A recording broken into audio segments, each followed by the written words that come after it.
guys, minions, and welcome to unMadeGaming. And that's right, Gnome, that is what she said. With that, we are here for the episode of Void, where we're here to break hearts and minds. Mostly ours, but occasionally yours as well, chat. So we have a few quick announcements at the start of the episode today. If you guys like what we do here and you want to support the channel, the best way to do that is joining here on Twitch. We are trying to hit 20 subs this month. The second best place is here on Patreon. Not here, but over on Patreon. As well as joining the conversation. I'm trying to ignore them.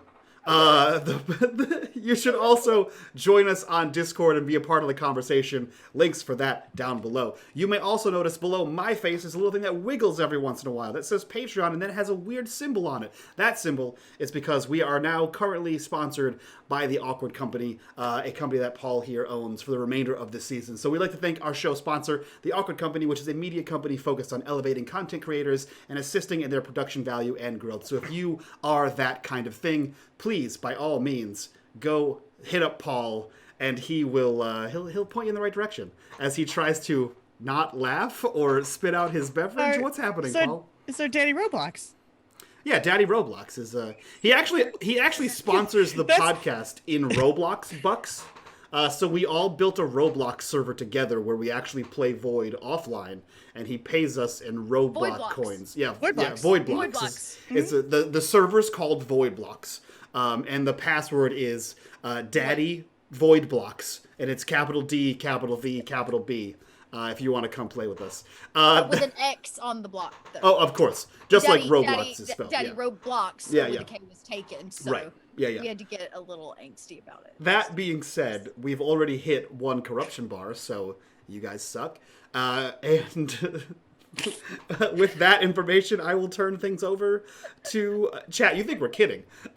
With that, I will turn things over to Dot to take us back into space. Dot. Oh, how you doing? I hate all of you. I know. I love you so much. I didn't do anything. Hold on, I was muted. You are guilty by association at this point. Hey, hold on. You paid me too. What?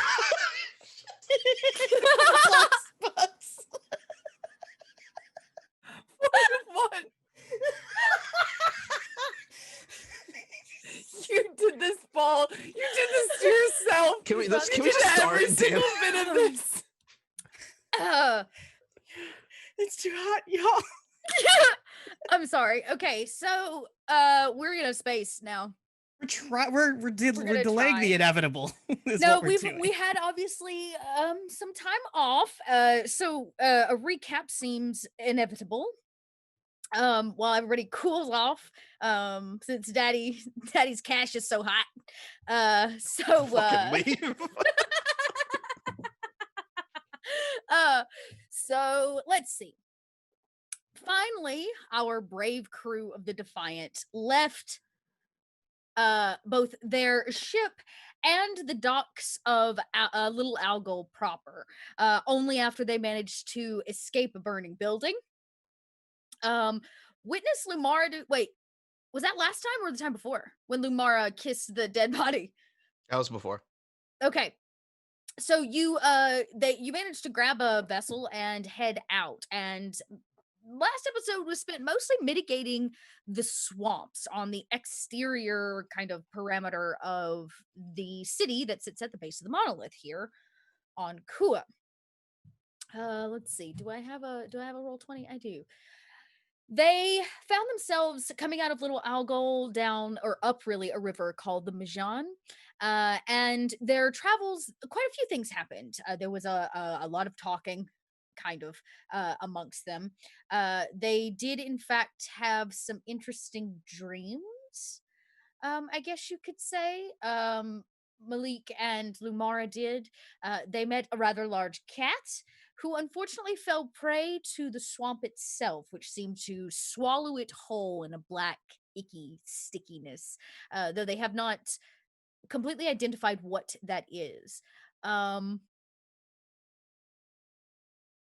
after a rather, I don't know, they met some local natives who said, don't come back this way, and kind of came out of this dense swamp area into the Sulter Swamps proper, where they actually found this old piece of the town that has sunken or was swallowed whole by the swamps. And here they decided to rest since it was a rather emotional journey since their daft escape from the burning building and Lumara raising someone from the dead and, unrequited love and the works. So here they sit. So we held hands, okay? Yeah. Here they sit in a sticky swamp.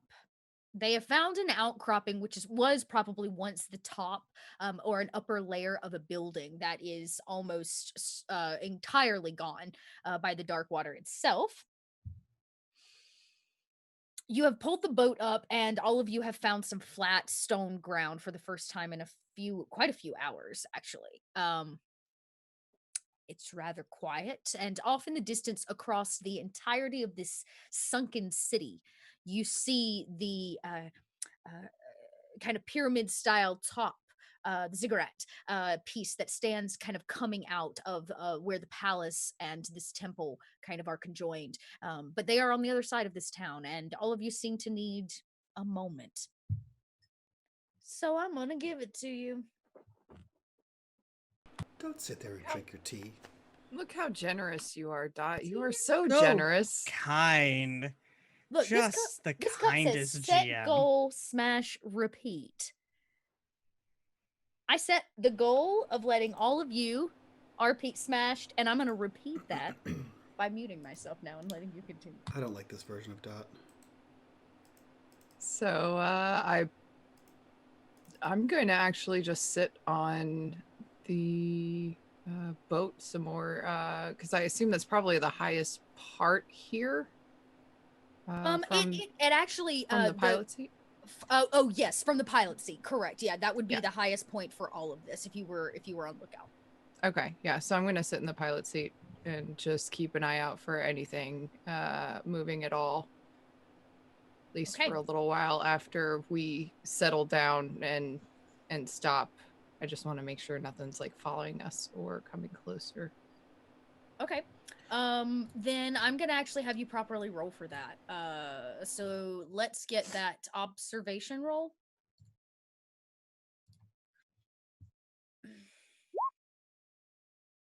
Limited Okay. success. Well, you can see it way on the other side of this sunken city, and you begin keeping your eye out, but nothing is at the moment. It seems rather still water. It's rather quiet, other than the sounds of kind of the natural wildlife that surrounds you. But you do notice two additional things. One, the sun is going down. It's going to get dark soon. Two, there's a storm rolling in. Great. Mike's face, somebody clip that shit. That's a good one. It's a very good face. That is All what you right. see from here. Great. Sorry. After taking a few moments to just gather all that, I will climb down unless someone comes out and grabs me first. So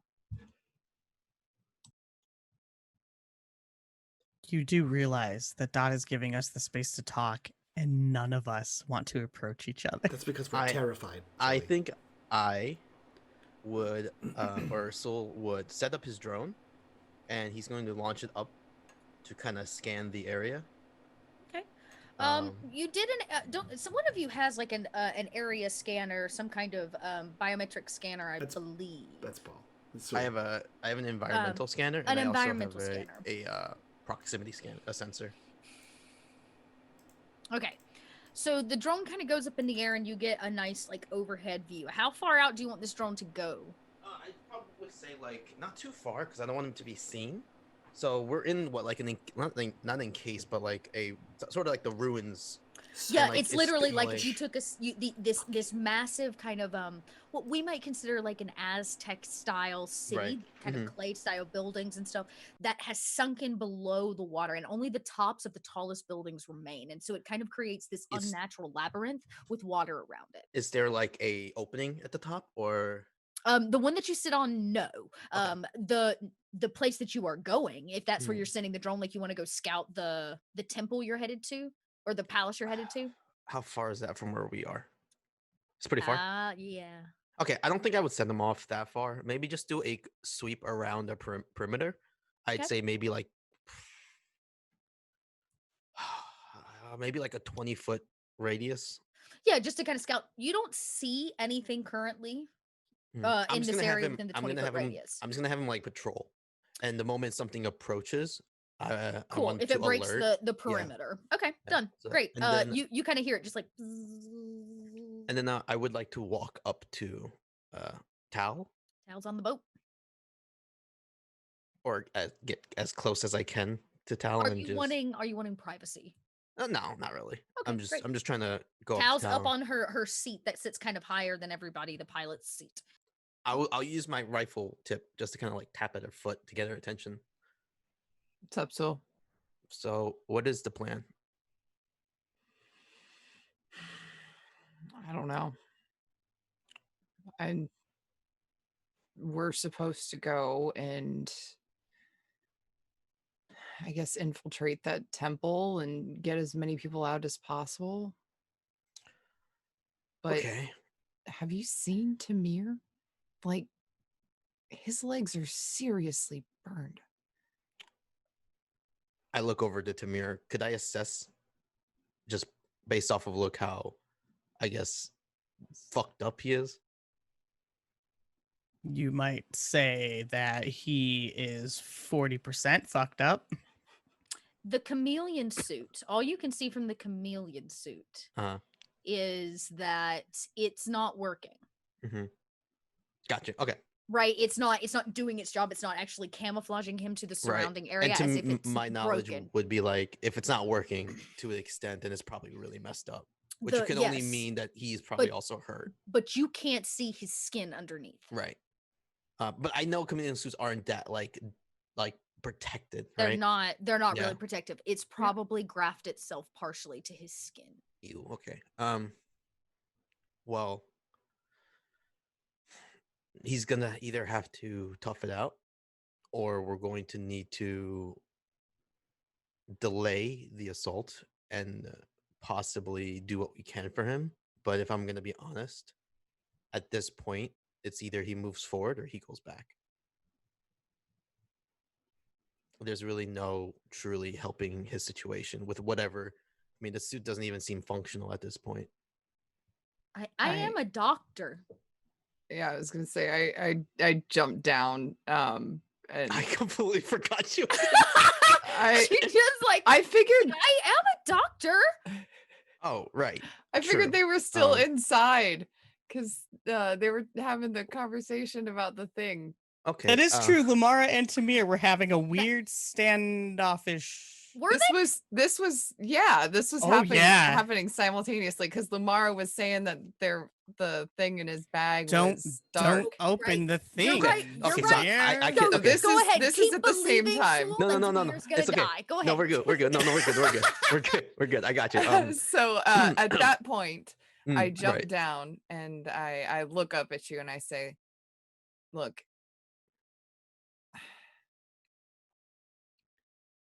supposedly there's 13 people that we could save there, but if that means that I lose anybody that's out here with us right now, it's not worth it to me." I look at the boat.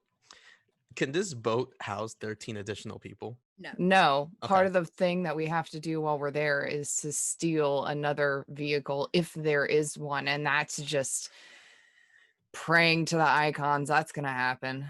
So we are going into this temple with no true plan, no concept of what's inside or outside, no concept of whether or not we can even leave with, let's say, our objective, even if we get that far, and a possible chance that we might have another ship or vehicle to leave that objective. Kind of pat you on the shoulder. Yeah, you got the gist of it. Is this usually how you operate? Look, I don't do important shit. You know what we've been doing? We've been taking people on joyrides around the monolith. We've been studying close-up planets for silly things because the consortium wants something done there. We've been going through and shipping supplies down to Coriolis to the monolith. It's not, we don't do anything like this. This is I've been out of my Tau. element since I left the ship. Tau. I get I don't that. know if you noticed. I understand. This is probably something new. However, we are here and Yeah. we have to do it. So, Do we perhaps- though? Do we have to? Well, I mean, to me, it seems like the majority wants to. I mean, is that not why we are here anyway? Or why have we come this far if you don't agree with what's going to happen? I mean, listen, I'm fine with whatever. Whether we save them or not, it's not really that relevant to me. I'm only asking because if we are going to do it, perhaps we should start having some form of plan. And you being you might, create said plan. Because Malik's not going to listen to me. Tamir, he's pretty Me banged being up. me. What is with you people thinking I'm doing something special? I'm not. I've been flying on a ship since I was a kid. That's my special talent. Soul's like looking around like, That's all, literally all I have. are you not? Have I been following the wrong person? Are you not the captain of the Defiant? When we I'm- were hired, were we not assigned to you to follow? Your life here is at a risk. Lumara's life is at a risk. The two brothers, their life is at a risk. I'm following you because I believe that you are the leader. So tell me what to do. I don't know what to do, Soul. That's it. That's all I got. And the So camera cuts. Perfect spot. To inside this piece of ruin where Sul and Lumara stand, Sul and Tau stand on the top, Lumara and Tamir and was Malik with them? No. Are kind of inside a piece of this ruin that I imagine has an outcropping that hasn't crumbled, a dry spot covered in some kind of sticky, icky moss. And she still stares at you with an unwavering glare, a seriousness about her. She meant what she said when she says it gives her an uneasy feeling. She doesn't like whatever it is you carry in your bag. She can feel it and sense it. That's just too bad. I don't like what you did to my brother. I didn't do anything to your brother. You took something from him, Lumara. We all saw it. I didn't take anything from him. And Tamir will take the glasses off and kind of hold it up to her. Do you understand what this is? I'm going to assume I that it can't is see, some I have kind to of put the advanced. I'm going to assume, you nerd, that it is some kind of advanced a spectacle unit that allows you to see beyond general 20/20 vision. I mean, you're not wrong, but it is I know. further mean- beyond 2020 vision, almost between a point of existence that should not be. And I could see what you did to my brother. I can see what is inside you with these. I'm sorry, I don't understand. You can see inside of me like an X-ray machine. Yes. What's inside me? I don't know. Well, what's inside Malik? I am not a medical professional. But you'll stand here and accuse me. you put something inside him or took something out, and it's Don't know it's what you mean. it's black. When you did whatever you did to the woman, you looked to Malik, and I don't even know why or how, but you started taking an essence, maybe, I- and it is permanent. I didn't mean to. Can you fix it? I don't know. You are a doctor. I don't even know what I did. I can look. I didn't know there was anything wrong with him. There wasn't until you did something. Look, I don't understand what is inside you. I do understand that there is some sort of power, and you have a certain level of control over it. You activated something with Tal. You did something with that woman, and you did something to my brother. But I didn't do any of those things. They just happened. It was an accident. I mean, the woman wasn't. I had this feeling. I just had the urge to. Yeah, I just had the urge to kiss her. But the other ones were accidents, I swear. That's okay. But maybe accidentally go fix my brother before something worse happens. That thing is not going to go away out of his head. It's in his head? It looks like a tumor of some sort, something malignant. That's silly. I can't give a person a tumor. I don't think you gave it to him. I think it's what's in place of when you took from him. I didn't. I don't know how to reverse it. I don't know what you want me to do, Tamir. She kind of looks at. She goes like, "That's not a doctor thing. I don't even know Oh. what's inside me. How am I supposed to fix if I don't even know what it is or how it works? I didn't want this. I didn't ask for this." None of us did, Lumara.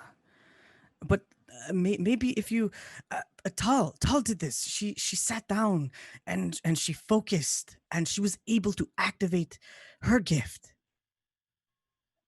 I believe you that there was no malintent, and I want to believe that you're going to be able to fix this, though. Because if this, and he gestures to this, right? If this doesn't kill my brother, that will.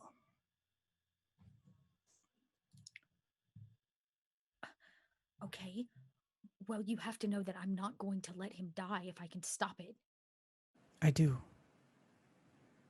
That's why I wanted to let you know. And if I can help in any way, I can smell your flesh. I should help you. I'm fine. No, you're not. You have third-degree burns on your skin, your lower torso. I can smell it. The fun thing about third-degree burns is that I don't feel it. It doesn't mean we shouldn't do something. What can we do now? We are in the middle of a swamp. We have to go save 13 people. And how do you expect to do that when your flesh is currently grafted to the suit that you wear? My legs still work. I'll keep moving forward. I think that you should let me treat you.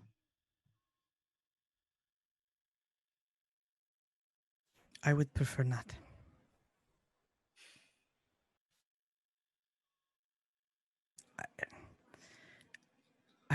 You want me to cure your brother. You want me to fix him, but you won't even let me help you. Tao hired me as, well, Malik saved me and then brought me to the ship and convinced all of you to let me be your medic. And so I have to convince you to let me be a medic to you.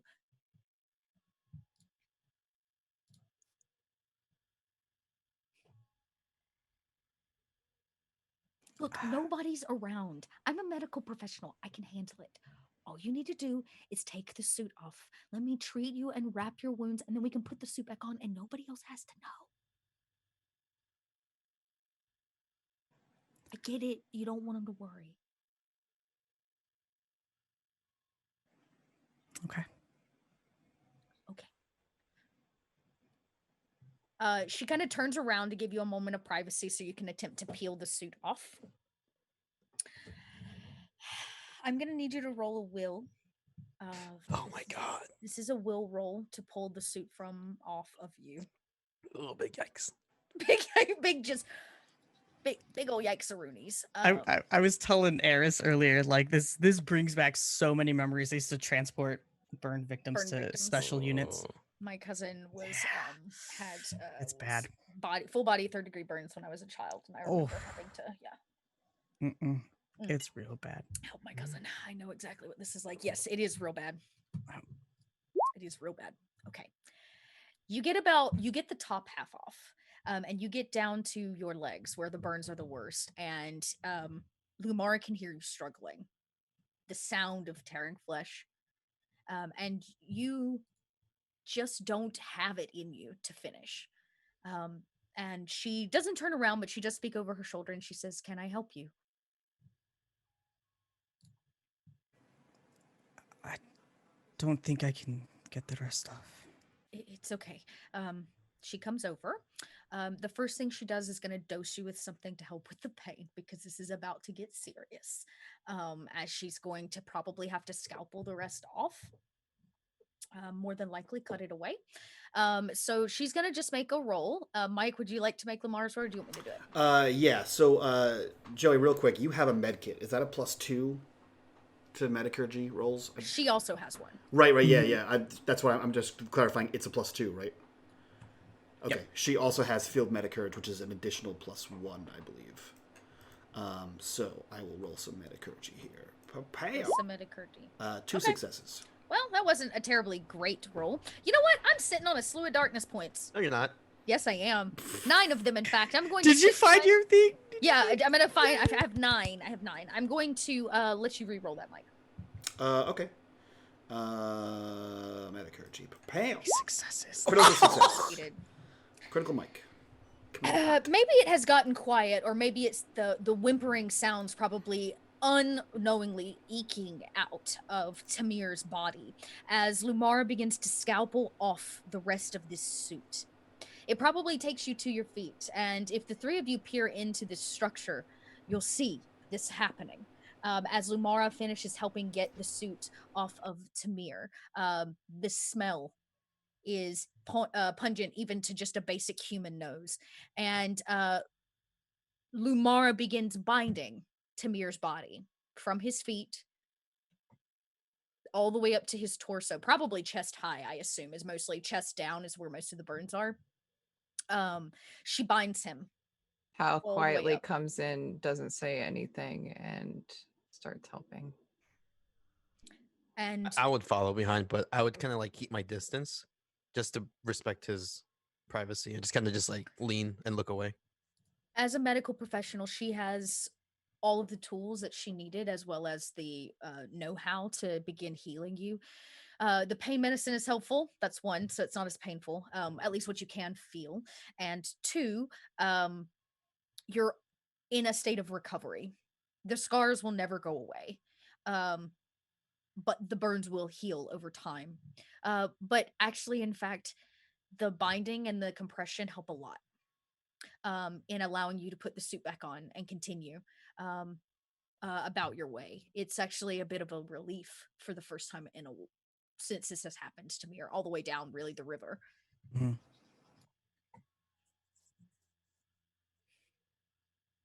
Thank you. Just don't thank me. Yet. I still owe you, remember? And she kind of looks right at you. Anybody else need to be patched up? And she kind of looks around now that we've drawn a little bit of an audience. I can't remember. Was I hurt? Where are you? I can't. I think the only person, Tamir, had the burns, and No, I'm good. I'm good. I don't think anybody else was damaged. Yeah, no, I'm good. Hadn't taken any. I damage. had I was that emotionally dislocated damaged. shoulder, you but did you fuck up your I shoulder don't. Yeah, I had within that the past dislocated 24 shoulder. hours. Didn't Lumara treat that immediately and pop it back in for you? Yeah, but I'm sure it's still not feeling that great. No, I would say at this point, though, it is beginning to heal. The dislocation is really the bad thing. It's going to be sore and like tender, and the rotation may be a little less than for a little bit. But all in all, it's a usable shoulder, especially now that it's back into place. Okay, cool. I don't know if I had any hit point. You didn't say I had any hit points taken from that, so I'm assuming I'm still at full HP. Okay.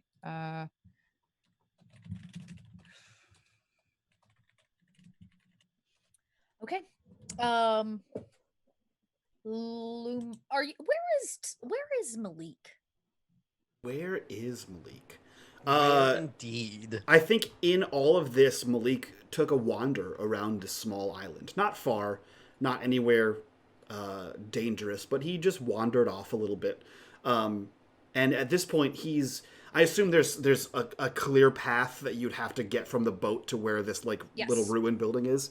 He is on the path, just off of it, on a flat surface. He's still relatively quiet, but mostly because there's no one around. And when people begin to filter out of this area, you would see Malik in a very different position than anyone has ever seen Malik, I think. He's actually on the ground, knelt down, and he has his shemagh off, and he has it on the ground, folded out. And it's probably like a good 3 foot by 3 foot, which is pretty freaking big for what this thing is, seeing it usually as a scarf. And you can see that there's a corner piece several inches long that is torn from it. And in the center of it, there are 2 strips of fabric that are a similar pattern, but 2 different colors that are stitched into the inner part of the shemagh, the part that is folded on and on him. Beside those 2 strips, he has placed a small pitch black stone and a small pure white stone on either side of those. And he pulls out a knife, and he takes the leftmost fabric and he begins to cut the long side of it, separating just a section of it from the shemagh. And from that, he reaches in a little pocket that he's made, and he pulls out a red string that has been tied in a circle, and he places that there. And he just sits there on his knees, hands on his lap, and he is looking down at this. Lumara looks at Tamir at this point. Maybe you should talk to him.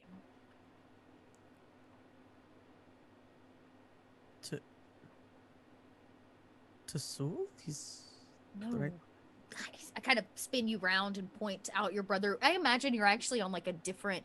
It's nearby, but it's almost like a building probably tipped over, and you're on the side of a building now that once was, and he's isolated and alone. And Lumara kind of points at him, and she goes, "Your brother."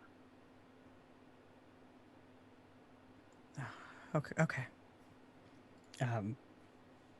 Tamir will make his way over to try to go find Here it his is. brother. Here it is. Man, let's have an awkward family conversation.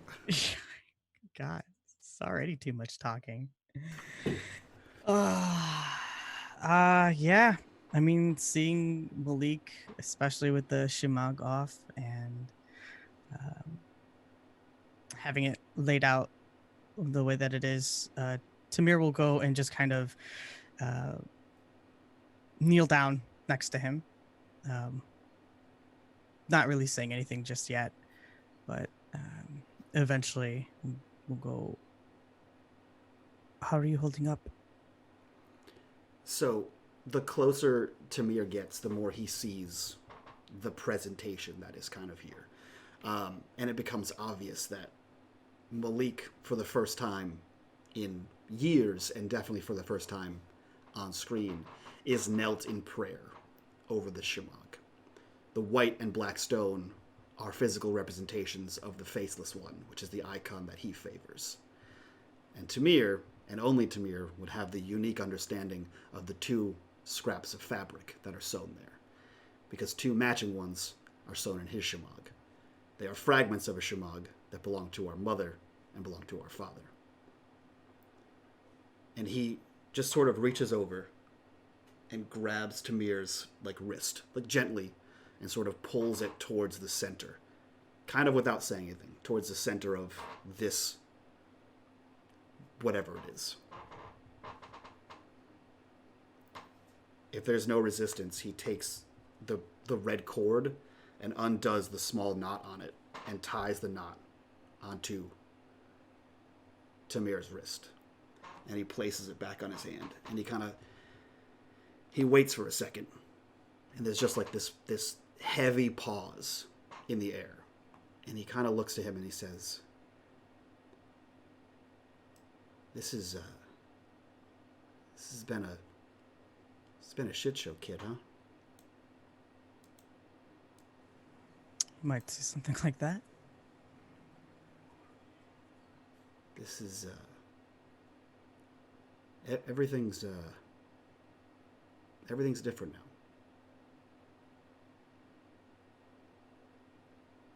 I don't know if it's better or worse, but it's different now.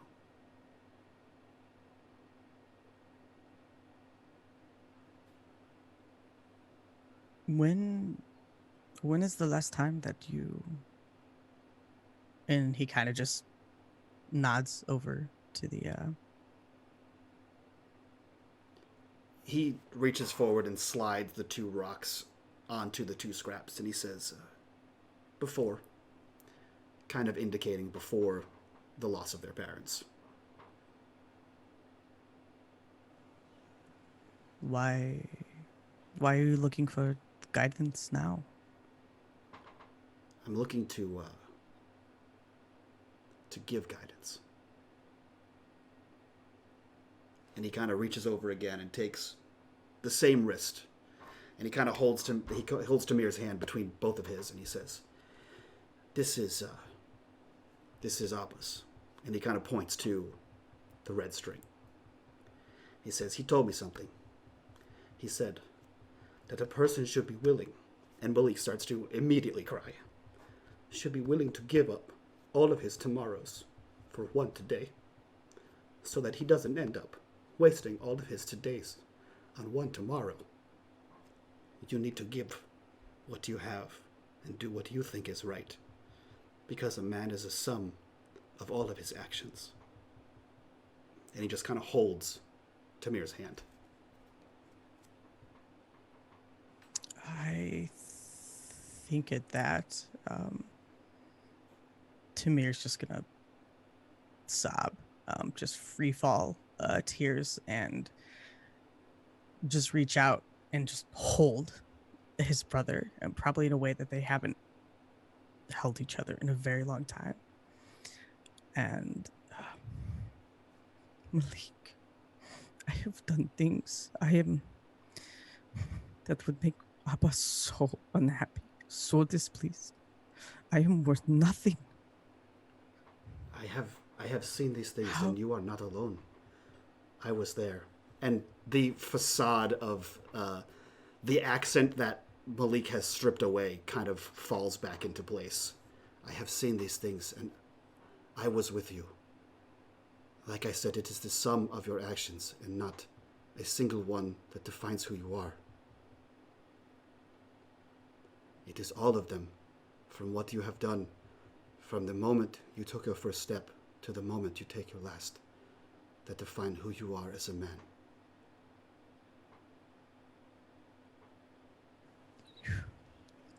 You know that today is probably our last step then, yes? It could very well be. And this is why you need to do what you think is right. For you, and for no one else.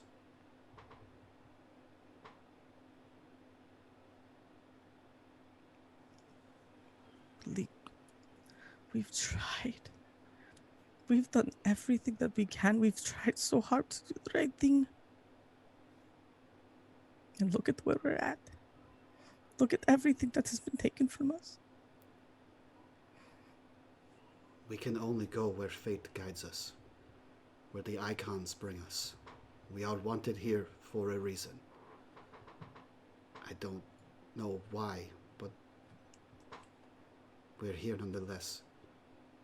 And it is not my place to decide for what purpose we are brought here.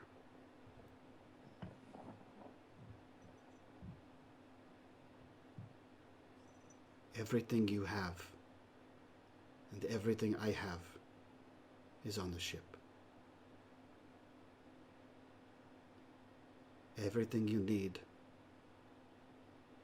to release, if that is your wish, is on the ship, and more. Everything from Hamora, the portal, your report, everything.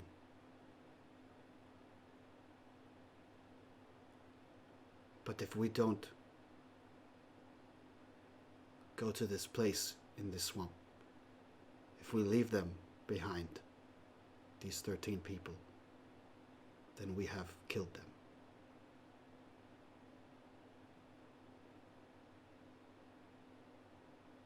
If you can save one, that is all that matters.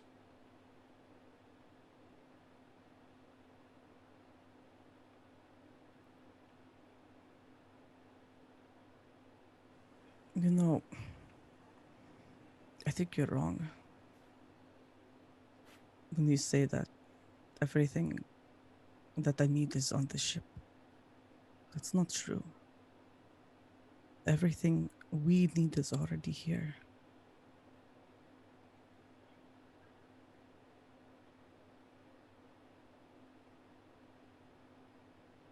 I feel like there's another tight embrace, and I think like that's the perfect spot to leave that scene. We see that silhouette of two brothers embracing one another against a dense, swampy forest as the sun kind of begins to set, and this cool reddish pink spills across the sky in a rather unnatural coloring and way. And maybe as the other three witness this moment, Paul, I'm sorry, Yes. not Paul, Sewell, Oh, yes. your wrist begins going boop, boop, My wrist. boop, Oh shit. Oh right. My drone. boop. I look at it.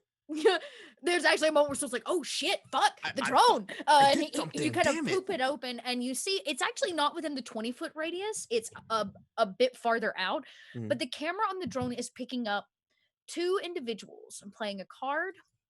Two individuals crossing the swamp rather nearby. They don't seem to have noticed you. They seem to be on trajectory and they're moving quickly and efficiently. They know exactly where to step. They're running across these like pieces and darting directly for the temple.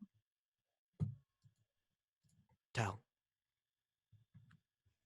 You see the same thing Yeah. on kind of the arm camera he has or the wrist cam. Are we like in their path? No, they're out from you, running north towards this. So basically, you're all right. You're down here on this end. They're running north towards the large island piece. Is there any way to get a little bit closer to see if we can see who they are without? Trying to run them down Well, without letting them stealthily. see you. I mean, they're moving very fast. No, this is me asking Soul. Oh. So, Um, excuse me, GM. Sorry, my bad. I misunderstood. Okay. This is Soul's head. GM, am I able to do that? Am I able? If I stealth around, You can try. And I'm is going. that? Am I even close enough to like? I feel because you said they're like further. They're north, much right? further out. They're probably 150 feet out from you. They've not noticed you at all. The boat's rather hidden in kind of the debris of these ruins. It is, and the only reason that you can see them at all is because of the cam. So you're going to be blind running trying to catch them. That's what I meant. Like, is there any way for the drone to Oh, yeah. follow and I get. think my drone like has that- a range It though. has a radius effect. It'll stop feeding Cam. Yeah. It could Gotcha. follow him all the way if he gave him that order, but I don't know that he could feed the camera back Yeah, from yeah. that far out. I can try to scout it out. The scope that you Don't gave have, me. I was about to say, don't you Yeah. have a very high powered rifle with a lovely little brand new scope? I do. I thought do. you did. Sewell, we're gonna make some kind of check for you to climb the building and get up to, as a sniper, you're gonna need to get up higher. You need Yeah, to be as high as possible. So you pick a nearby space that's actually much taller than where you currently are. What is that? An athletic check? I can't remember. It's been so long, y'all. I gotta go back to my sheet. Let's do a dexterity check Cool. to climb and get perfect. Yeah. Yeah. You watch Sewell. I Make nod and like Yeah. yeah, because I don't want to just leave. That's rude. Sure, you acknowledge Mhm. that you're gonna go deal with something or whatever. We probably see you grab your sniper out of the boat. Mhm. And as you begin running, click, click, click, click, pieces are folding out, and Sewell is at his finest. Tal, doing what he does best, and you watch as he scales a building rather dexterously up to the top. Maybe a couple pieces crumble behind him, but he slings up to the top and disappears over the lip. And the camera follows Sewell down on his belly as he crawls all the way to the edge and puts the scope down range and tries to sight these men. The scope is meant for this. You see them. It takes you a second to kind of scout them across the landscape, but you come across them and there they are, moving like little ants as fast as they can, running for the temple or the palace at the end of the city, the sunken city. Can I see what they look? Can I tell what they look like, or are they just too far away? Both of them are wearing kind of helmet pieces. One of them is like a half helmet, and the other wears more of kind of like a full helmet. They're rather armored. They do resemble some of the martyr commandos that you may have seen previously involved in all of this. So you can recognize them as working with whatever's happening. Okay, so here? I acknowledge the connection. Okay, Yeah, that they are probably for whatever reason they're headed in.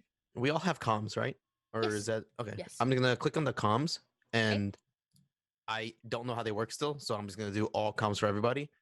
And I'm gonna be like, Thought you figured it out. well, no, I It's lied. fine. I click on it and I go like, I have sights on both. I can confirm shot if that's what you want. They might be expected. We Their don't want anybody to think. Their outfits match the previous, and they're going towards the objective.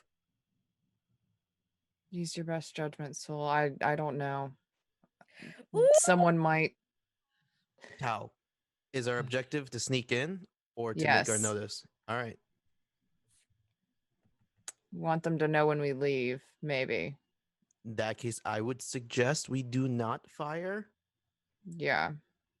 However, I will maintain visual and see if perhaps we can figure out where they're going and maybe get a entry point that way. Good idea. And with that, I will turn off comm. Yep.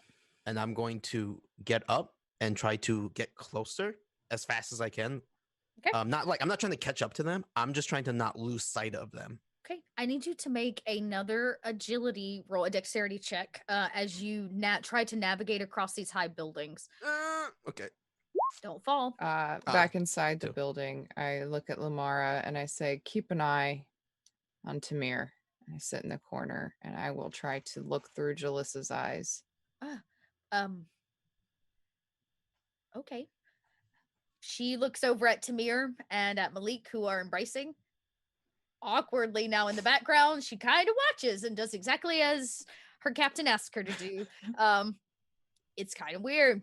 Tal, you are going to use your mystic ability to try to see through Jalissa's eyes. Yeah, I want to stay in her head as long as possible to see if I can get any kind of a layout of the inside of wherever she is, or see where she is, or get any information at all from her, really. Cool. Let's get the roll to see if the power succeeds. Okay, a limited success.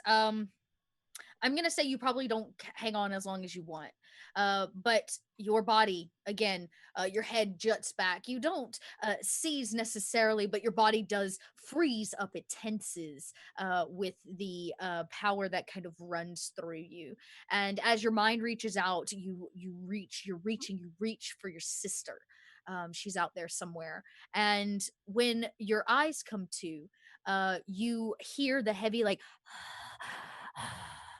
of somebody in a mask, like a large like helmet. She's clearly wearing one. You're seeing out kind of a tinted eye frame piece. She seems to be walking out potentially the back side of the palace, and she's up rather high on the kind of ziggurat piece that pokes up along the top, and the stairs down on the opposite side look at a medical facility lost in the jungle below, or the swamp below. She can see it. And then there's a moment as the sun goes down. A lens flare, kind of comes up over the trees. It flashes across her tinted kind of goggle piece, and she sees her own reflection. But it's not her reflection, it's you. You hear her gasp in the mask, and it jolts you out of it and tosses you backwards against the wall. Lumara is at your side rather quickly. The camera cuts to Sewell. Sewell, you are kind of darting across, trying to get a better angle. You want to watch them the whole way. Yep. Once you're in this position, roll an observation because they're getting farther and farther out. Aye, aye. But it's not going to be too terribly difficult because you also have the scope. So, Beep boop. okay. Limited. That's enough. With the scope, that's all you need. You kind of, again, you're panning across, you're following them. You see they do eventually make it to this rather solid kind of island piece where what's left of this palace that is above the water level is there.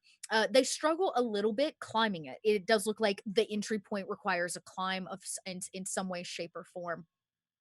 Can once I can confirm that, can I also look around the rest of it and see if there's maybe an exhaust or some sort? If this is all grounded with water, I assume that there has to be some sort of like canal that can So move what the you're water seeing around. is that the water seems to be moving throughout this building.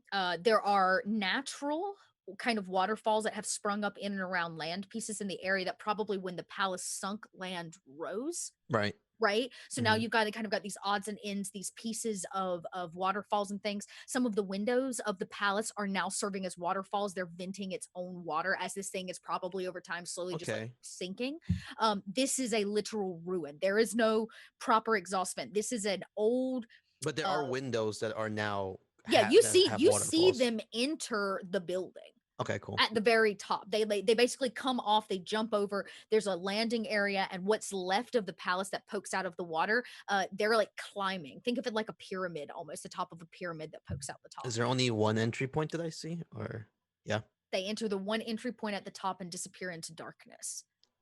Around it, is there any scouts, outposts, or guards or anything? I'm gonna have you roll another observation. But okay. Okay. Oh, thank God. You kind of begin looking around. You see a ship. More than likely the ship that is moving in the pods, if this is where they're bringing them, like an actual vessel, not a boat. Okay. A ship. An atmospheric ship, meaning that it's probably meant for like travel on planet side, not really space travel, but most ships can still be used for space travel. Does it look like a big ship?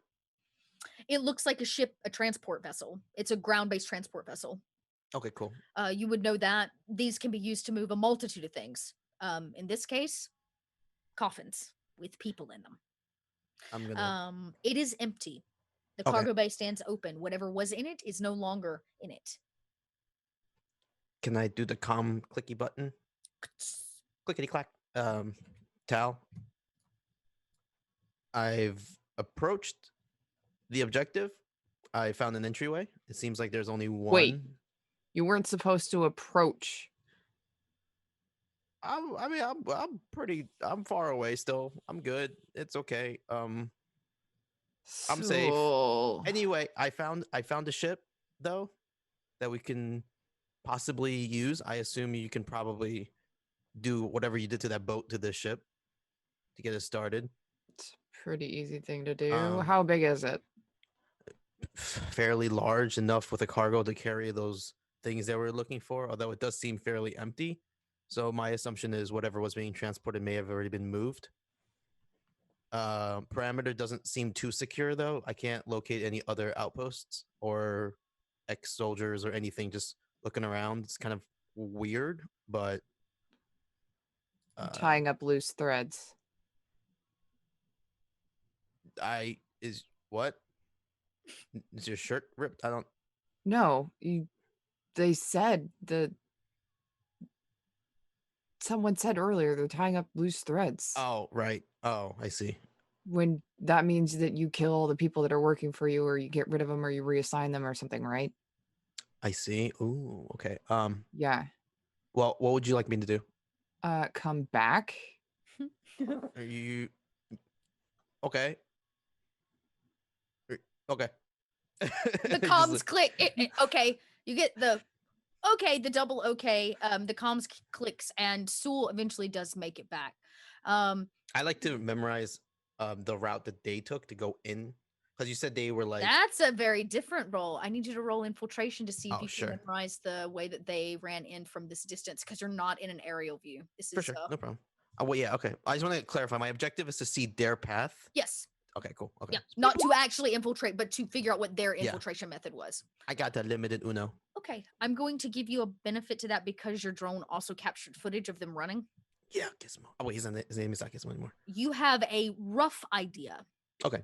Not you don't know the exact path. This is not Yeah. a map, but you think that if you got on foot, you could That's lead good the enough for me. group, or at least you could take the boat to a point in which you could go on foot. Right. Oh shit.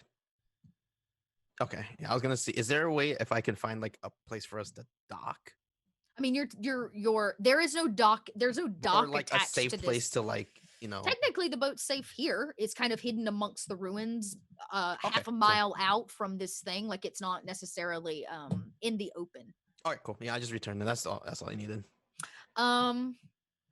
But Lumara checks on Tao, and she says, "Are you okay? I'm sorry, I disobeyed. I took my eyes off of them." It's okay. He didn't like faint or anything, right? I don't think so. They're just hugging a long time. It's a long hug.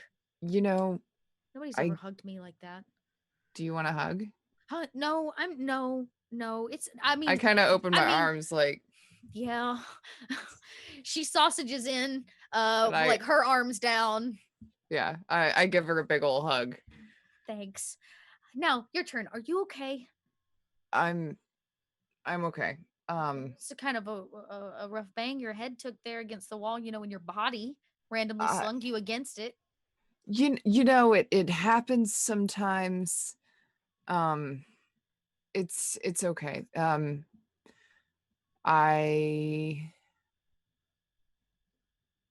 Jalissa's on the top of that ziggurat there.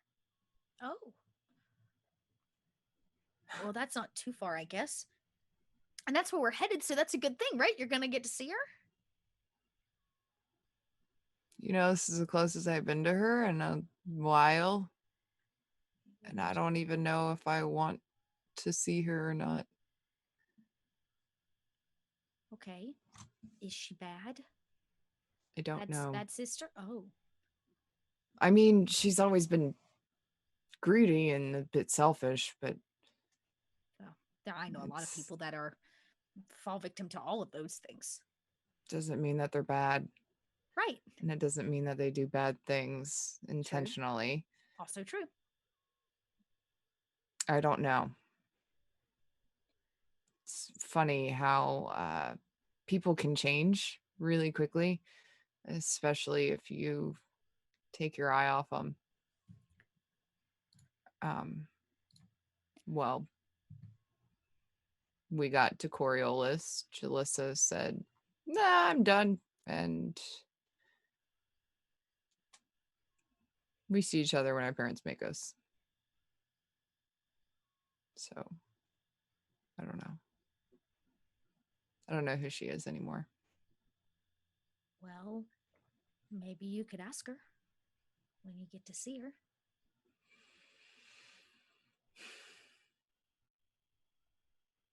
I don't think I'll have time. Lumara, I've been thinking about that vision that I had where Jalissa was killing Sholi. Uh-huh. At the end of the vision, someone burst into the room. I couldn't see who it was, but what if Did that she was kill them? us? Why would it be us? Well, it obviously hadn't happened yet. What if it was like a What- premonition? How do you know that? It's just feeling. I mean, I guess it could be a premonition. Cognitively speaking, people have premonitions all the time. Sometimes dreaming can instate a period of shared energy. Some theorists believe across people, so that we share in each other's spatial timelines, technically. I'm So- not sure what that means, but sure. It's okay. You're smarter than I am. It's fine. But I mean, what if we're right on time? What if we just open a door and there she is? well, we're There's no planning on time that, to right? say, hey sis, I haven't seen you in a while now. You have your- Hey, are you evil? Are you torturing and killing people for fun now? Is that like a new hobby of yours? I'm not sure if that's a really great icebreaker. You might on the trip over, you might want to recraft just the approach, really, on that. But that's just my Mara, suggestion. you're far too nice to me. Well, I believe that you put out in the world what you want to receive back. So it's not that I'm far too nice. I hope not. But I do want to, you live a lot in what ifs, Tao. What if your sister Jalissa does this thing? What if when I was in medical school, they told us that a doctor's greatest asset is living in the now. If I was worried about what if I have to peel that suit off of Tamir's legs, then, well, I might not have done it. But in the now, all I could think was, right now, Tamir's in pain and suffering. And right now, the decisions that I'm making are more important than a what if.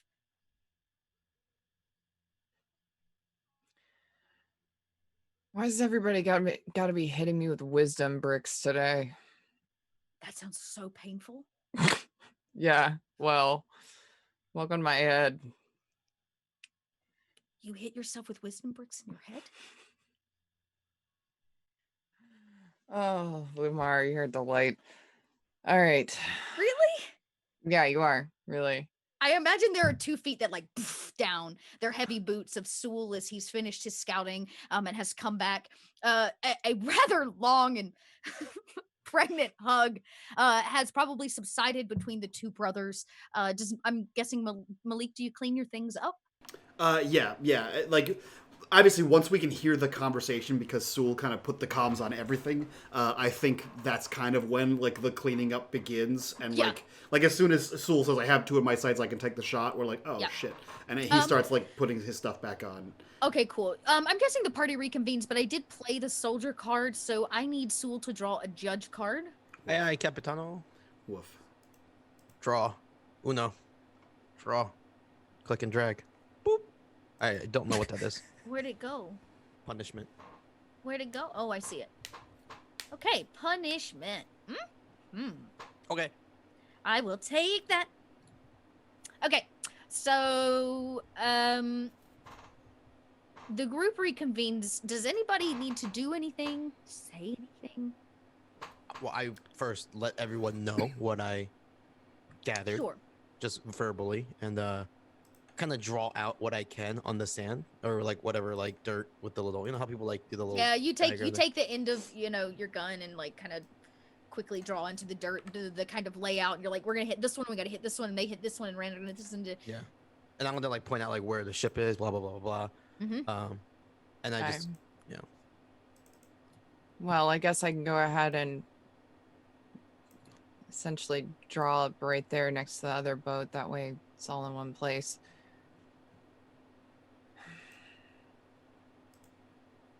I like look at all everyone like.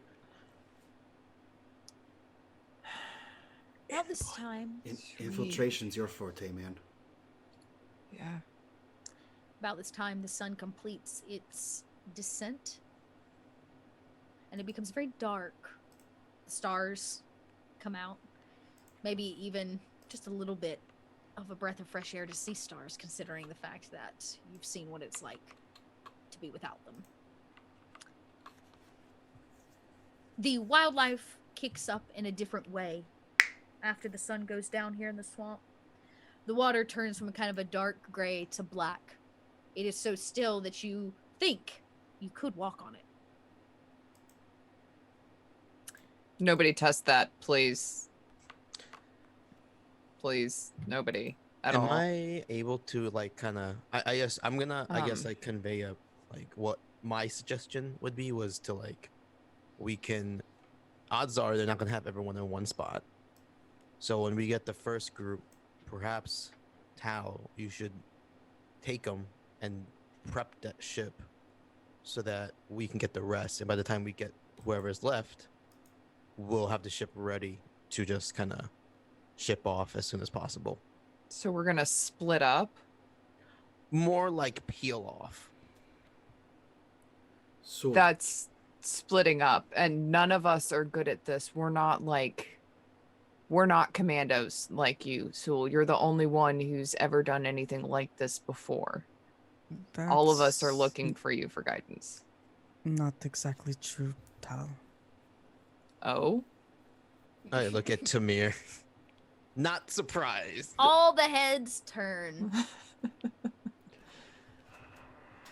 Something you would like to share, Tamir? a lot of pretty foliage at Malik. night. It sort of looks really- Malik. Malik, I show. you smell guilty. What's wrong?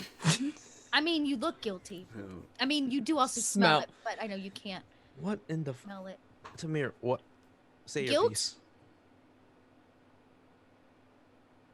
Splitting up is probably advisable in this circumstance. We're entering a place that we have no concept of the layout. We have no concept of who is there, what sort of armaments that they have, what sort of defenses that they have. We don't know if that there is some form of advanced technology or primitive technology, and either way, both are deadly. So to split up leads, if we are caught or are planning some sort of infiltration of any type, it at least makes it appear that we are not just 4 people, but we are significantly more, attacking from 4 different sides.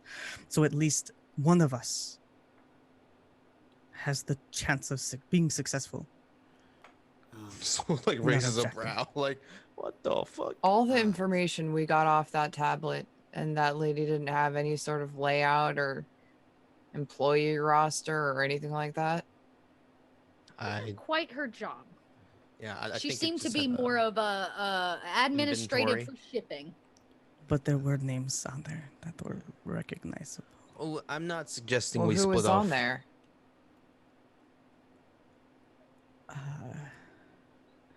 And Tamir kind of like looks to Malik like a deer in headlights. Tamir. Sipping that tea. Your father is on here. He's the one who appointed Kasha to us. And the data points that he's very much in the know of what is going on. He is part of the group that is attempting to frame the Order of the Pariah. More importantly, his job actually is he is not involved with the order. He is the man taking the people that don't get marked. The people that are being sold into slavery are being assigned back off to him. Holy shit. Wait, that's Tal's dad, not Sul's dad. That is Sul's dad.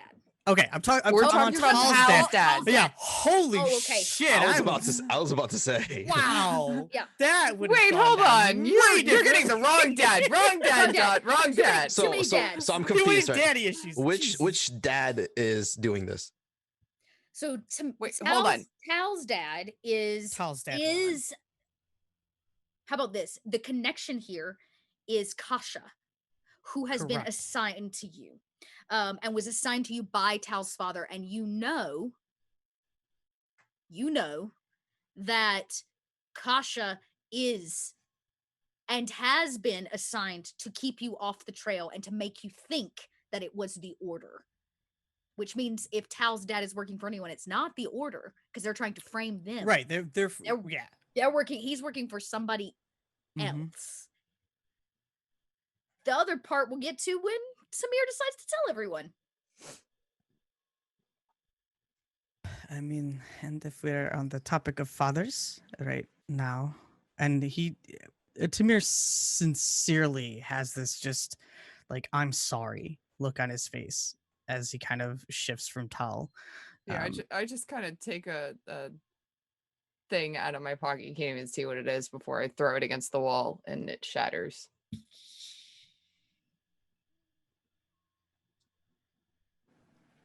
So Before Tamir even says anything, I think Sul just feels a very deep dread in his gut.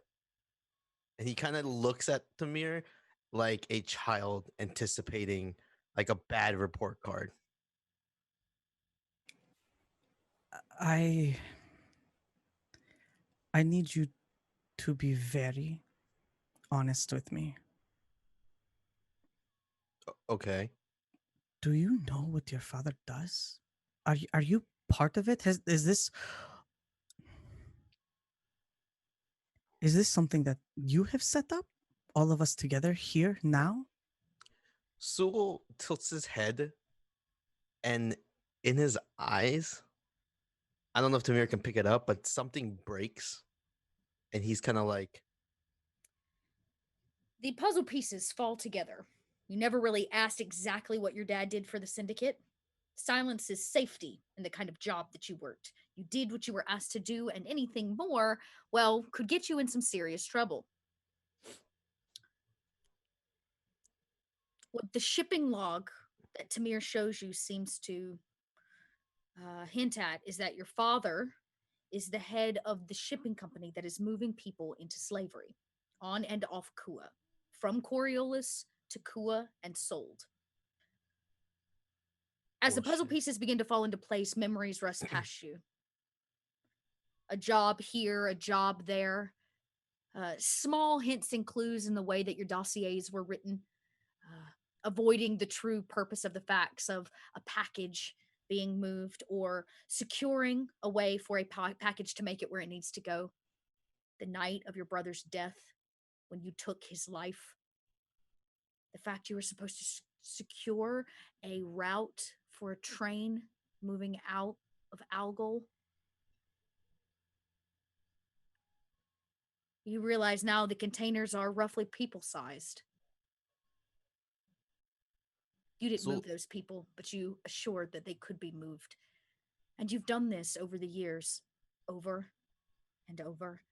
And now your father seems to have his hand in a rather deep business that is part of the Mysticides.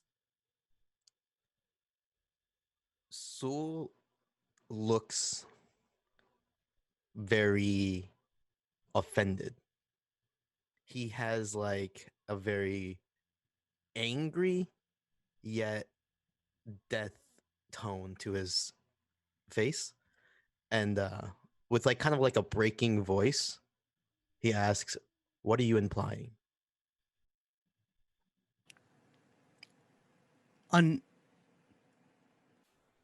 unfazed by Soul's shift in demeanor. Because Tamir has nothing to lose by confronting Soul.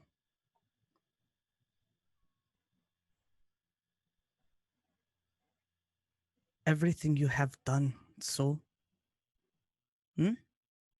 has it all been connected? Doing the bidding of your father? Taking these people and selling them? Do you know how many people from my home have gone missing? How where else? Straight from Coriolis, a place that was supposed to be a refuge? Why? Why did you say yes every time? Why did you say yes this last time? I thought you were supposed to be retired. So why are we here, Soul?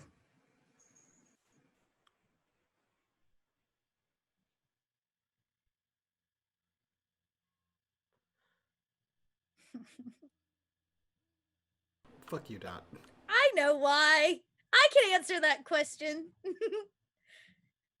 I don't know what you're assuming that I know. However, whatever you think I was a part of, I can promise you that we all have baggage to carry. And I am doing what I can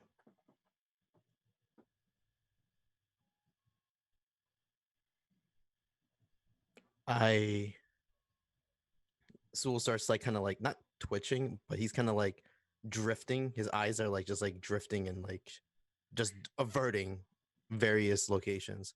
And His- maybe it's the answers to the many questions that Tamir asked you. You know the answers. You didn't know that your father trafficked in people. You didn't know that your job was to assist in this. You expected that this was your last job so you could free yourself from his clutches. Why do you do it? Because you know he'd kill you if you didn't. But these answers maybe don't even seem sufficient enough. No. Sewell is at this moment more hurt. And he doesn't know that though, because he doesn't understand internal pain. So he's kind of trying to comprehend himself while trying to defend against Tamir's words. And he doesn't even realize why. So he just kind of like looks back at Malik, Tamir, and Tal and just keeps saying, I don't know what you want from me. Sul, do you trust this crew? Yes. Do you trust He kind them? of says for like the first time with a bit of relief. Do you trust that we have your back? No. I do. Thank you, Lamara. But let me tell you this. Whether you have my back or not, you all have something that I cannot pull away from. So, Tamir, if you have something you want to say, and with that, I slowly pull out my pistol, but then reverse, like, not like point it at it, but like put it the other way, like as if I'm handing it to Tamir. And I like hand it to Tamir. Hey. If you truly think we came this far, and I would be a part of whatever you think I'm a part of, this is your opportunity. And then I not push, but like have the gun handle pointed to Tamir. Tamir will take it and keep it pointed at Soul. I step between them, Whoa. Yeah. No, I don't like this. facing Tamir and the gun. and I say, Tamir, we are here because I made us come here. We are here because we have 13 people who we have the chance of saving.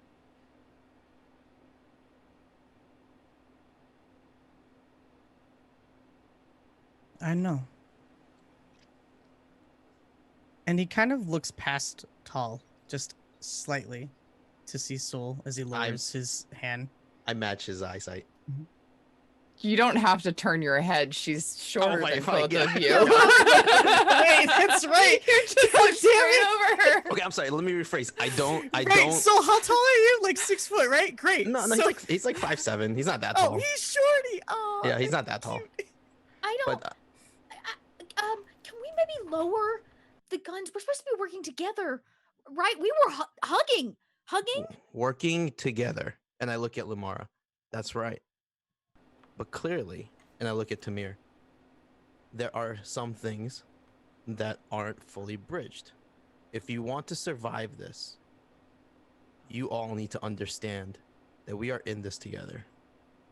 So either take your shot, say what you want, or trust that I was not a part of whatever that so-called father of mine was doing.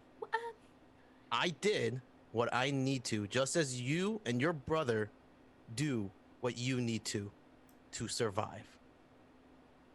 Unlike you, though, I had to remove my support. I had to remove my backup. So you want to pull that trigger, or do you want to do what needs to be done? Either Still way. standing between them. Yeah. Either way, make your decision or shut up. Lumara pats Malik. Malik, do something. My decision is made. So I'm not going to shoot you here. But I swear upon the deckhand and the icons above. If you so once indicate any form of betrayal that would put my brother, Tal, Lumara in harm's way, I will not hesitate. Good. The I deckhand's welcome name it. was Oh, sorry. spoken. No, you're good. You say it. You welcome it. But the deckhand's name was spoken. Mm. An icon was called upon. What does that mean again? Yeah. So another card has been played. Deckhand star. And Tamir, as you point down through chest of Tau, aiming and seeing straight to the man that you have this strange distaste for at the moment. But something catches your eye. It is behind the backs of the rest of your party, as of course you stand with the gun pointed their direction, but you see it. Looks like a shooting star. It comes down out of the sky with great density in comparison to the rest of them. And as it gets closer, you realize it's not a star. It's a ship. A white ship. It looks like a butterfly cutting through the black night. Balls. It lands on the far side of the ziggurat top and disappears. Lumar goes, look, a shooting star! Malik, Do you want to know what I wished for, Tamir? I mean, Tao. I mean, all these people that aren't actually Malik. Malik, do you want to know what I wished for? Not right now, Lamar. And he motions to everything. Oh, right. Sorry. It's okay. I wish for them to not be mad at each other. Okay, thank you for telling me. Somebody's got the zoomies in Gnome's house. I also. hey, hi. I take a moment. Wait. What are your whispers? What are your whispers, Malik? I said it. I hope so too. Yeah, me too. Okay. Can we hear that? they're whispering. No, Okay, and you okay. have a a gun Okay. pointed at you, so absolutely not. Gotcha. This is their little like, what do we do? I don't know. We're gonna stand here and figure out what happened. So Lamara wishes on a shooting star, not really a star at all, but the white butterfly that descends out of the sky and hides itself deep in this swamp. I think in the distraction of this shooting star, so to speak, and when Tamir calls Malik's attention, Malik takes a step forward, and he just places a hand like on the top of the gun, and just sort of leaves it there as like it's time to put this away kind of thing. He doesn't force it down; he just puts it there. And in the other hand, he kind of reaches around and rummages in his bag, and he pulls out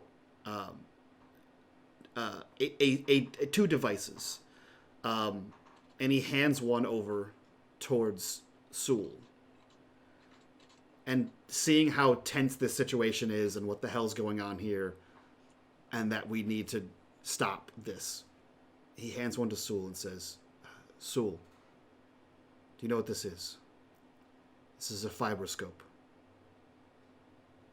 You can attach it to any number of things.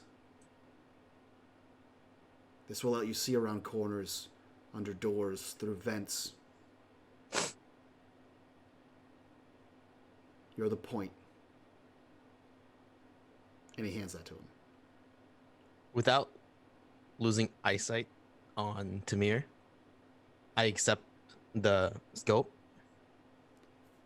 I do a little nod towards Malik. He takes the other one and sort of puts it between the barrel and Tal and says, Tal, this...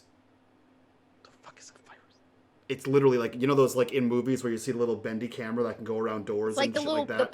the plumber cam Yeah. that goes Dude, down. that's You so can like sick. bend it around a corner so you can see in some other That's so cool. under Okay, cool. doors. Yeah. Thank you. He holds up this device to Tal, like in between the gun and Tal, and it looks like a small data pad. And he says, Tal, you're the exit.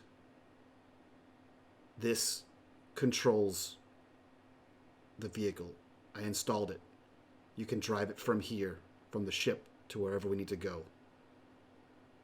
The range is massive on this planet. That's how we get 13 people out of here. You go in last. You come out first. Tamir will lower the gun. Do you understand, Tal? I look between the two of them. Yeah.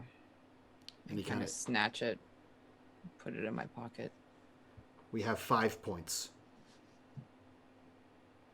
Lamara stays with Tal. Tamir arms the incendiary device. We move away from the incendiary device. We move in as a group, and then we split. Sewell, you find where they're keeping people. You get them to Tal. Tamir and I will be distractions. You get them out, you get them to Lamara, and then we all leave.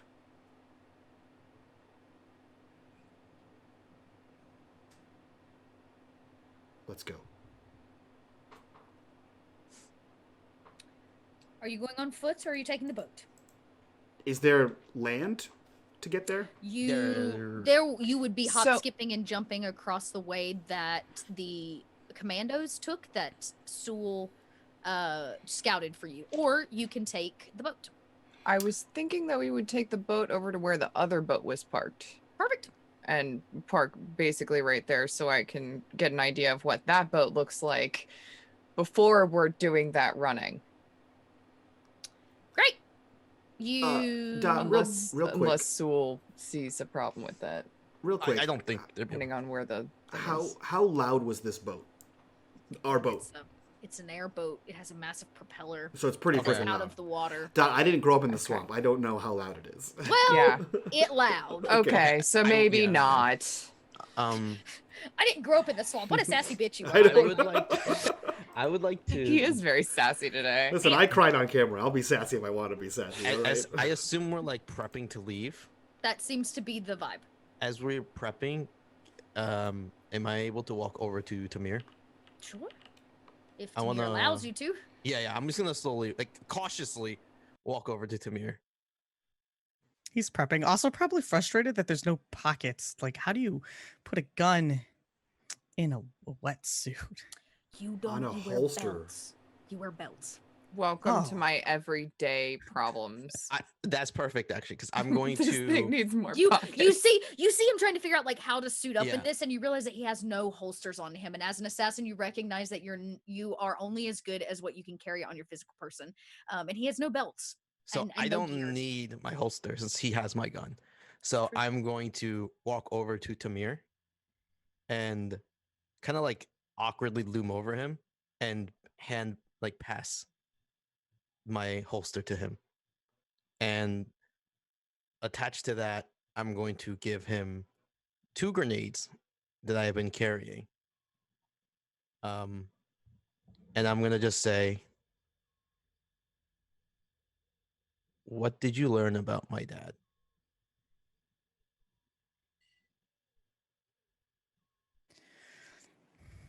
It's in the data, and he will politely nod as a silent thank you for the holster, and start to put it on. Your father is responsible for the trafficking, and I would assume torment and suffering of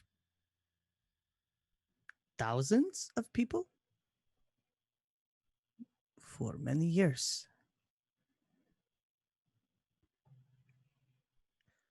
Some of that is true, and some of that is subjective. Soul's, as everything is clicking, he starts to feel very, very guilty. He questions, did I kill my brother so that others would be enslaved? Did I watch my older brother die and accept that, knowing that his death was to further accelerate this? And he kind of pulls his hood down a little bit, feeling very shooken, as the young kids say. And he clenches his fists. And I'm assuming like Tamir's probably like kneeling down, like just prepping stuff. So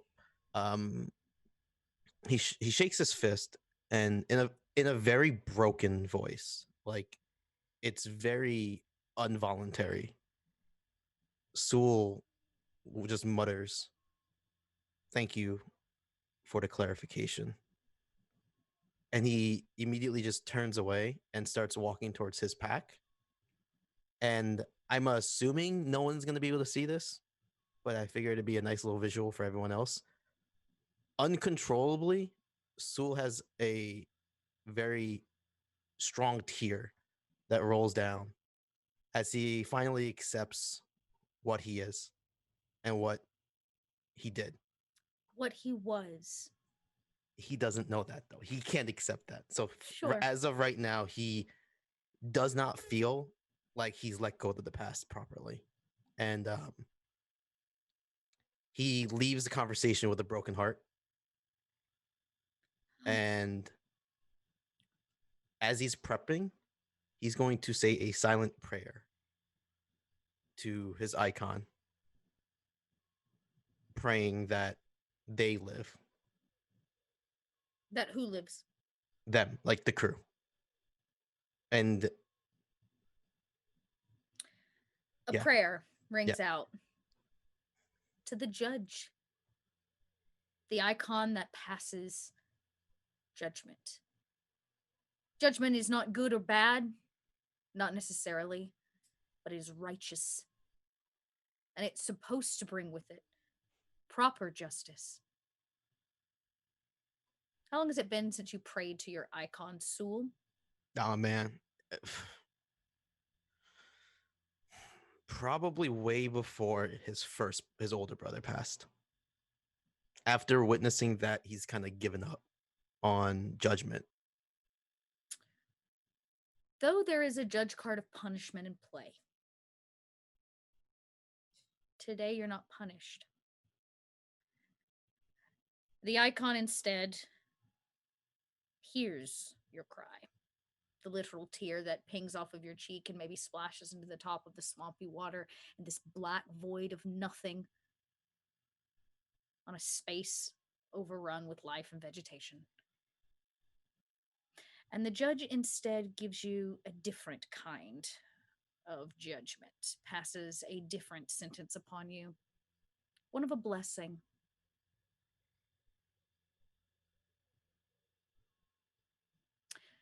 For one roll, before this game is done, you can choose to take a blessing, which usually adds a die to a roll of your choosing when you call upon the judge beforehand.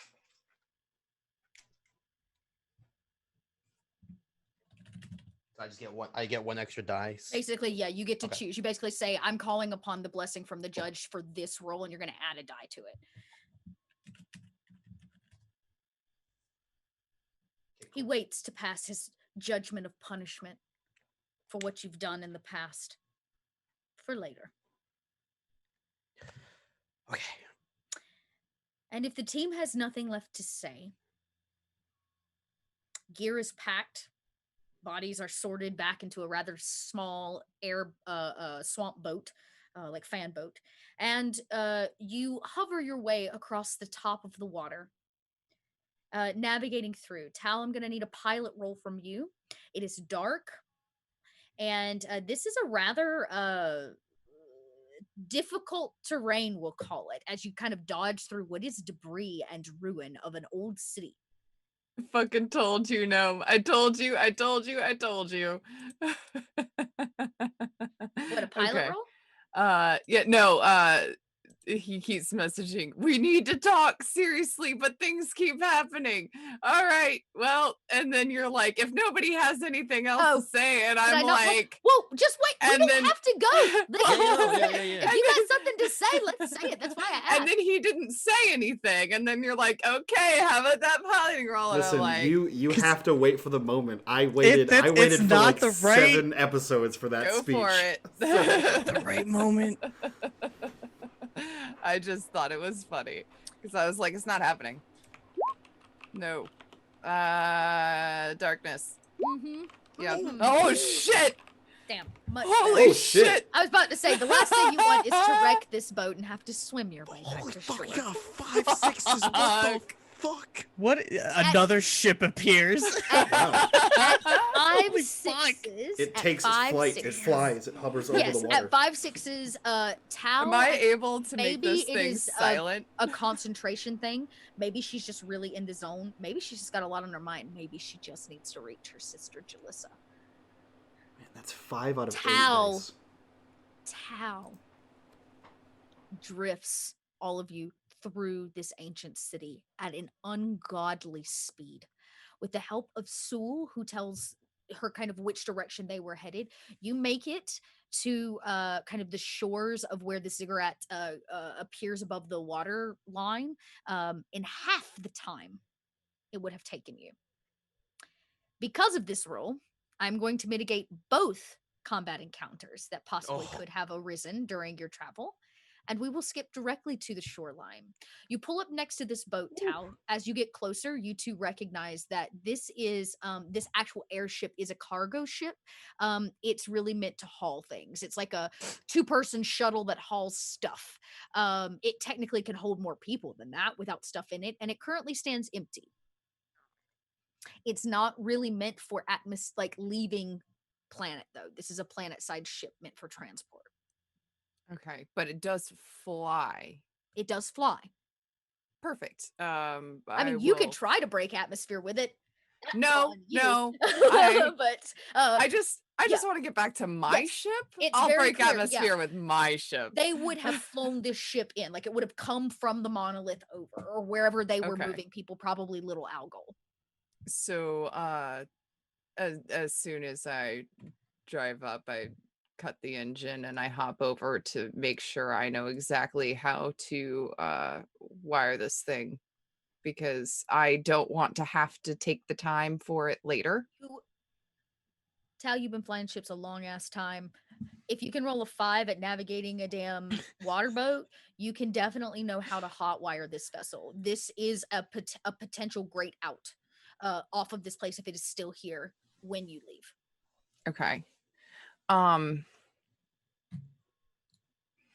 Do I know of any way of making it so that nobody else can take it? Like grab a spark plug or something and keep it in my pocket so that no one else will be able to use the ship without this part. Something that's really easy, but something that people aren't gonna Yeah, that's like. gonna be a technology roll to know exactly the like piece to pull. You could make it, or you could ask Tamir to make it. I'll leave it up to you. I'm gonna do it. Do it. Yes. Does it Yeah, look like I this got a limited ship success. has any weapons on it? No. Okay. That is not the purpose of this vessel. At least it doesn't seem like it. And whatever weapons were on it are being carried by whoever flew it in. A limited success. I'm gonna say because you're a pilot and you know ships, yes. There's like something that you could remove, or you clip a wire that you know will have to be like hot wired back when you're ready to go. But it will assure. It's like putting a potato in the exhaust pipe, or pulling the spark plug. It's like one thing that causes the whole thing not to function. Yeah. So that when I come back, I can just pop that sucker right back in there and we're good to go. You put it in your pocket. This kind of like piece that you've removed from underneath the front dash, that keeps the electronic system from actually functioning, which means the machine doesn't function. I put that in the pocket with the chip that I got from Malik, and I say, well, now this boat will be here when we get back. Before you stare at a rather tall, like I said, top of kind of a pyramid or ziggurat of some kind that was attached to a palace. The larger kind of pillars or I hate to call them columns because that's not really what they are, but they are the kind of round building pieces lie at the back of this. You can see them on the far side of the ziggurats, and up this rather steep incline, now covered in moss and green and sloshy grossness from the swamp, is the doorway into this place, at least the only one that remains. Everything else around you is mostly water and swamp. Like I said, waterfalls pour out of ground that has risen when the city sunk, and kind of new natural formations of rather beautiful wildlife, but it is dark and it is quiet.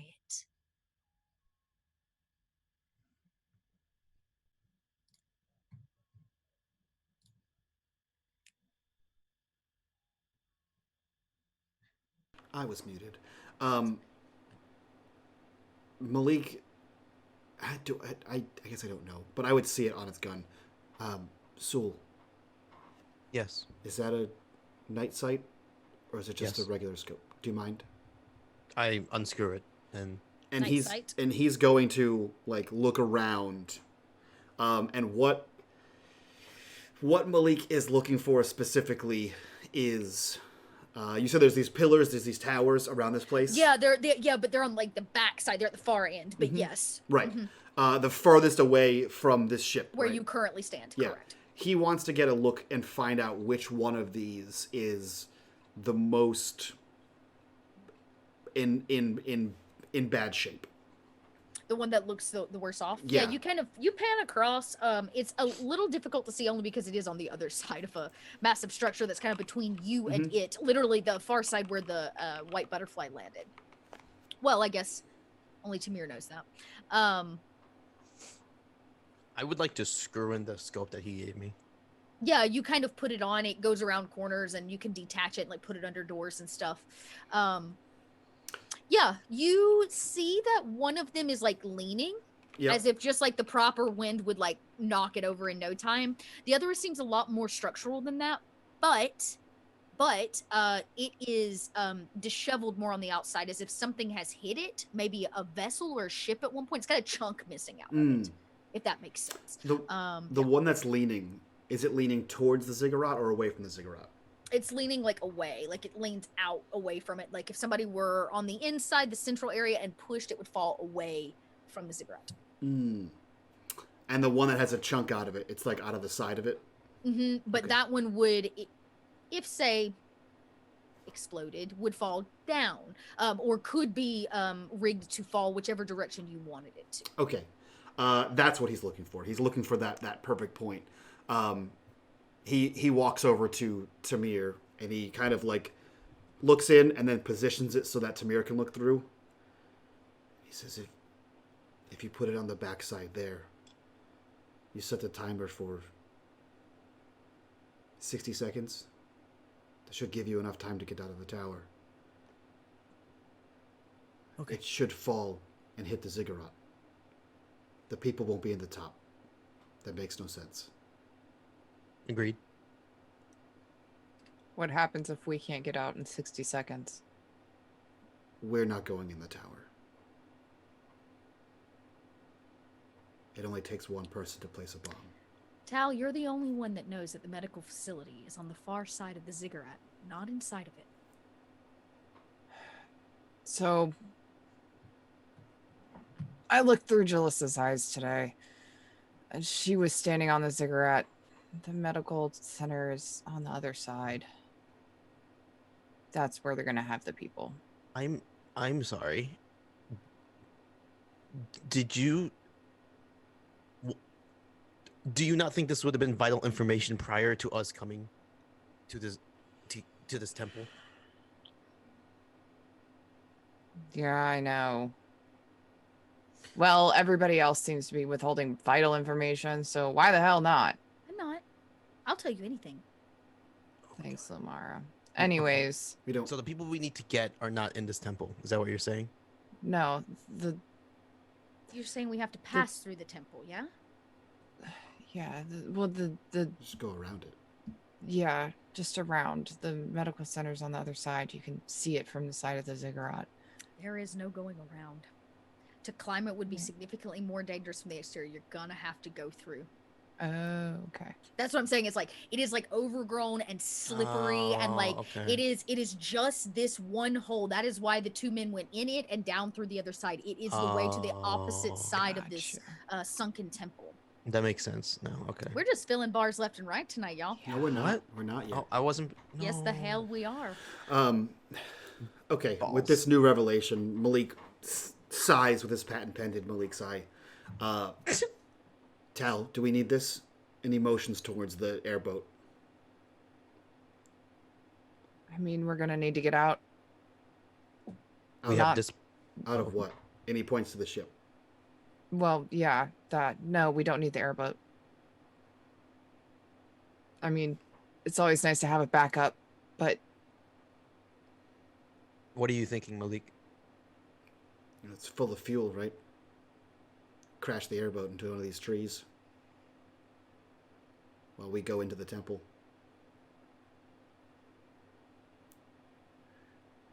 That could cause a bit of alarm.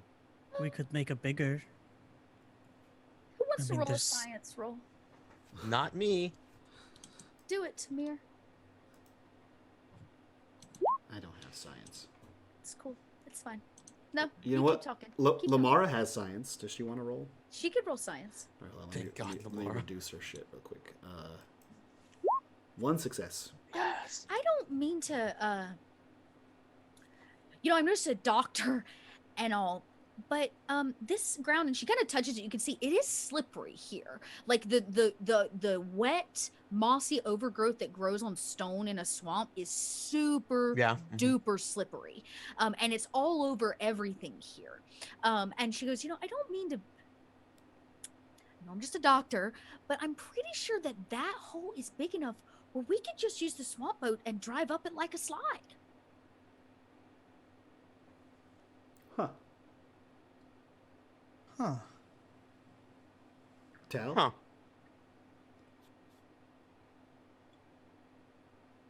I mean, does anybody think this is a bad idea? I don't feel like it's very stealthy. Oh, that's probably true. Driving a boat into somebody's building is not stealthy. However, it might be the distraction we need to The first deviate the distraction. attention. How fast does this thing go, Tal? Not very. It's a bit of a lug. With everything you've got in it, yeah, if you unloaded the whole thing, you revved it up, it might be able to get up to what we consider to be 30, 40 miles an hour max. I think that's What fast what about enough. what about normal with everything in it, Dot? With everything in it, you might tap out at 30 miles an hour.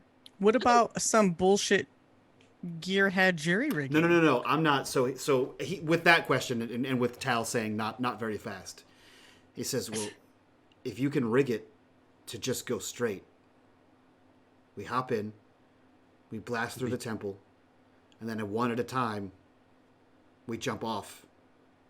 While it's going, you rig it to go straight,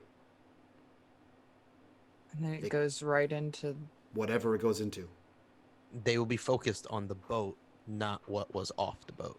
That's true. We'll want to make sure everything's off the boat and into this other ship first. And you say that the you say Also, that's assuming all of us can make it safely from the boat without hurting ourselves or falling in the water.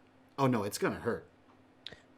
Yeah. Tal, from this point on, most of the things that we're going to be doing, there is a high probability chance that you will get hurt. So Great.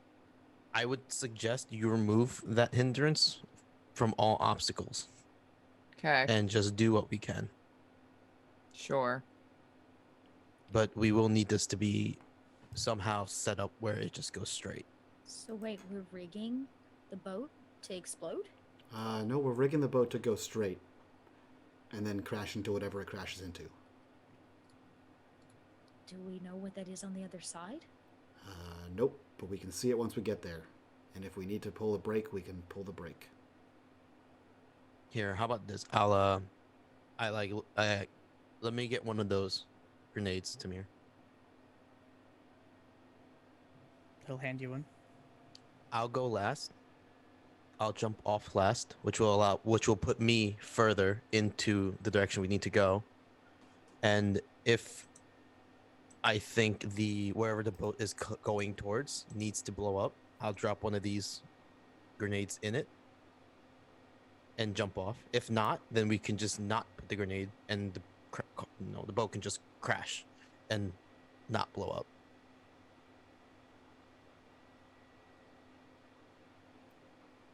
I don't have a face. You stop it, Gnome.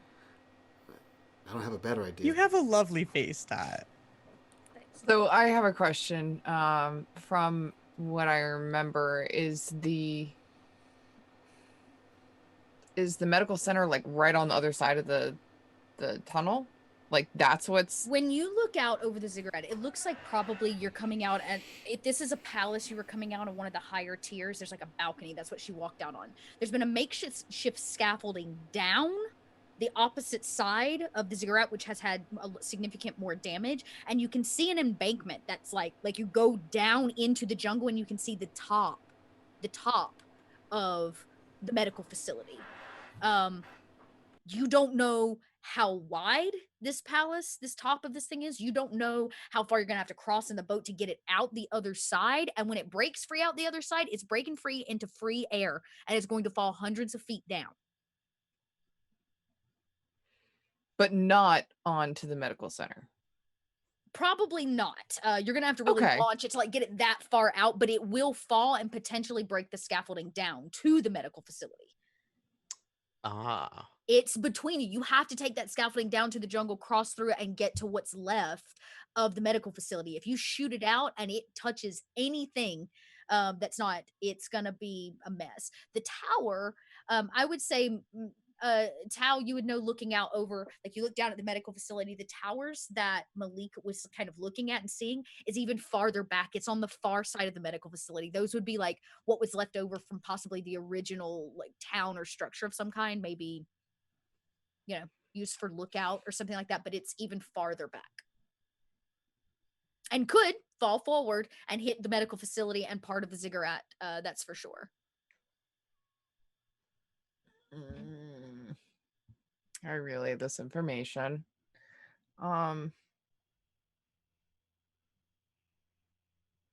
Well, do we want the distraction of the boat flying through the air? Or do we want guaranteed scaffolding? How far down is it? Hard to tell. Best 200 guess. feet. 200 feet? I mean, any kind of if that's the only way down and we take it out, that will be more than enough of an alert for whoever is down there to swarm. Yeah. We don't want them to know we're coming at all. It's going to be hard to get down that scaffolding without being noticed either, though, because there are balconies and windows. When you connected with whoever, were you? Is there anything else you could have possibly seen, or was that the only way down? Tal, What? where's Kasha?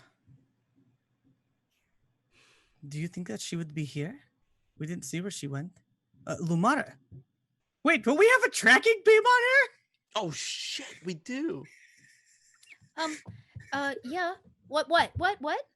I'm sorry. Lumara looked rather distracted. Huh? That Do tracking. you know? Yeah. Well, that would be Malik. Yeah, Malik. Yeah, Malik. What about me? How? Where's the tracking? Kasha. I didn't make that. But you have the data pad, silly. Oh.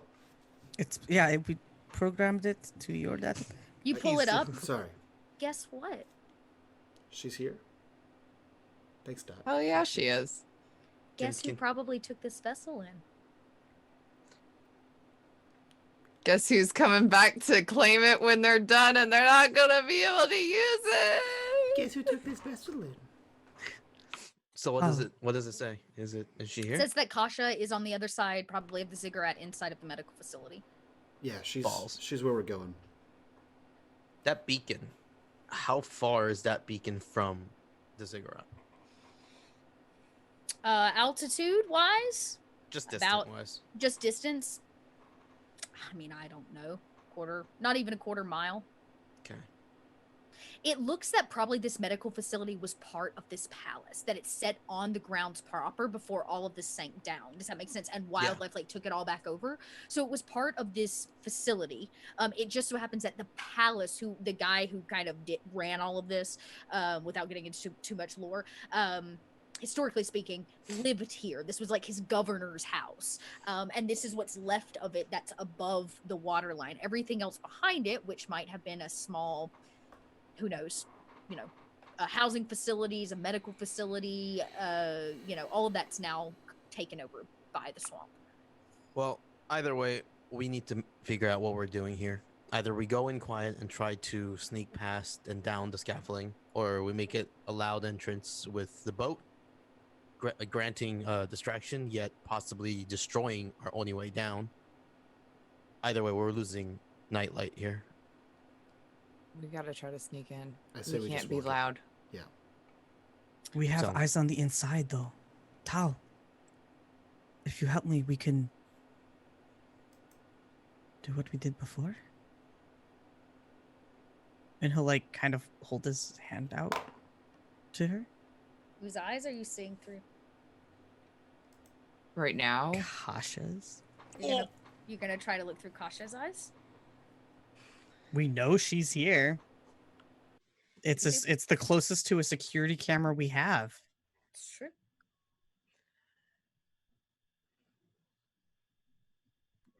yeah, all right. Yeah. We should sit down this time. Can they know that you're doing whatever it is you're doing? Will they know? It hasn't appeared so far. I thought the other character did Tal say that she communicated with not Jealous, the what's her name? Sholey. I'm sorry. Just Sholey. Yeah, Sholey. Priestess Sholey. Yeah, did she ever mention No, that? Or there's no? no Okay. communication. It's like Cool. It's like Okay. wearing their skin, basically. You're just looking through their eyes. It's Yeah. being John Malkovich. You're just looking through their eyes. Gotcha, okay. But when you start asking that, Tal starts looking very uncomfortable and says, I'm not sure. When I looked through Jalissa's eyes earlier, she was wearing a helmet and it was reflective, and a light shone, and I saw me, Huh. and I think it scared her. I don't know if she saw it or not. I mean, if And I also don't know if maybe she might be a mystic. So if she's a mystic and we have such a close connection, then maybe she realized it, or maybe that I Sul, don't know. You became rather close with her. You didn't know her as Mhm. Jalissa. Mm-hmm. You knew her by a different name. Mm-hmm. They called her the Dark Chameleon. Nah, balls. Okay. Um, you only called her by her code name. She only called you by yours, Polaris. You would know that she is not a mystic, at least not the last time that you saw her. Now, it has been many years, but Jalissa is not a mystic, but she is a well-trained and very good spy. She earned her name proper. She's good at what she did. Before we go into this, I think it's best if you all knew. Tal, your sister. I don't believe she is a mystic. How do you know? Oh boy. Uh, I think. Man, sorry, Sul. Malik seeing Sul struggle, I think he just like looks to him and says, "Does this help with what we're about to do?" yes. Your I'm heart's wa- beating really fast. I mean, I can hear it anyways. Lamar, So shut up. we can't waste time. Okay, I knew your sister. I didn't know her name, but she was on a task with me when I worked for my father. I knew nothing more of other than her code name, which was Dark Chameleon, which implied that she was more of an infiltration like I was. However, I don't think she was more of the front line. But last time I saw her, which was X years ago, I don't remember out of character. I don't know how many years, so I'm just saying X. Sorry.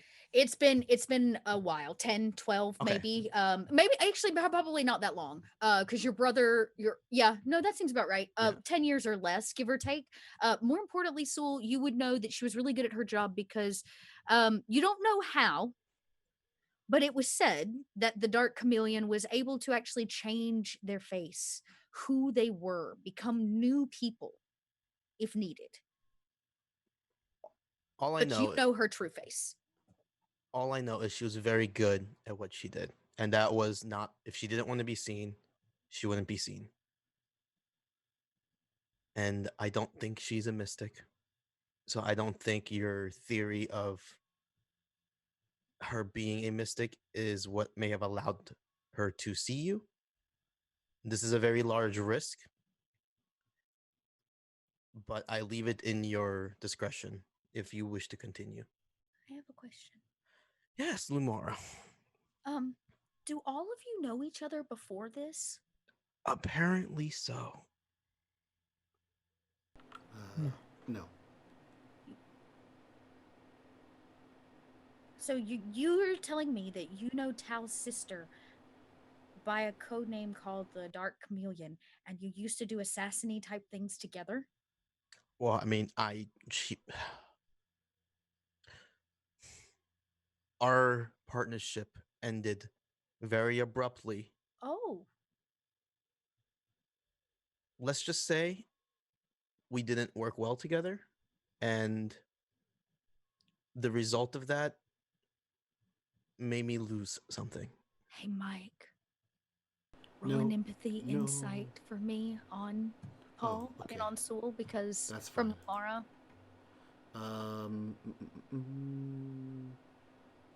It's not insight. Oh, for her, it'd be manipulation. It'd be manipulation, yeah. One Okay, success. oh, one. Why do I feel like my wounds are being ripped open? She goes, Because they are. She goes, okay, Sewell. Partnership. She can What? see your heart beating. She can watch the blood pumping through your veins. She knows that your Kind of lying. metabolism is changing, and that she knows what it is to watch a heartbeat, not out of fear, but out of love. I look at Lumara and just go, Either way, I'm gonna turn a fan on. So we kill her Run on a sight. swamp. I don't know what we're supposed to do here. I'm not saying what your decision for her is. I'm just saying that your theory of her being a mystic is what you may think allowed her to connect with you, but I don't believe that is true. I mean, she's your sister, and Sewell clearly has big feelings for her. I so I feel will like we kill can you. just talk about it. So Sorry. You could just talk to her. You said she's a spy, right? Maybe she's here doing spy things. She's, from what Tamir told me, and from who she worked for previously, it doesn't really make sense for her to spy against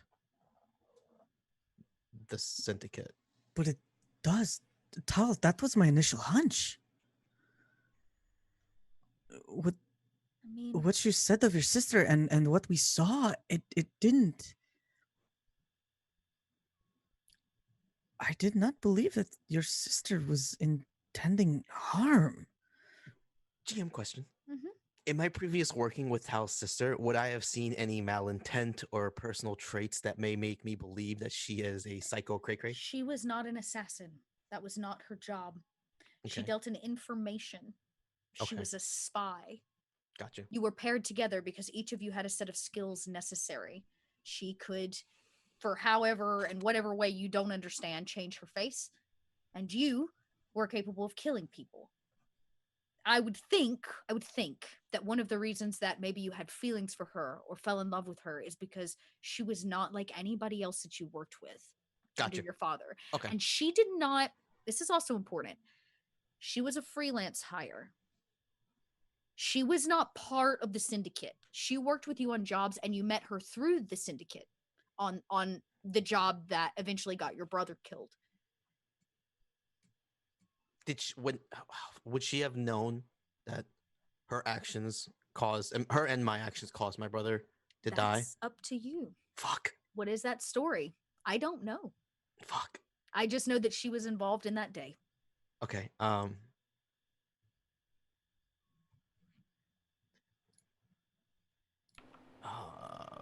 I just need to know, would she feel bad for me? Because I don't want to. What's her name? It did Sorry. not end well, correct? Okay. With Jalissa, is that my understanding? Yeah, but it's more on me than her. You left, yeah? Yeah, yeah. Then you broke her heart. Motherfuck. Okay. All right. Look, guys, I'm sorry, but how does this help? I'm just saying. I don't know if.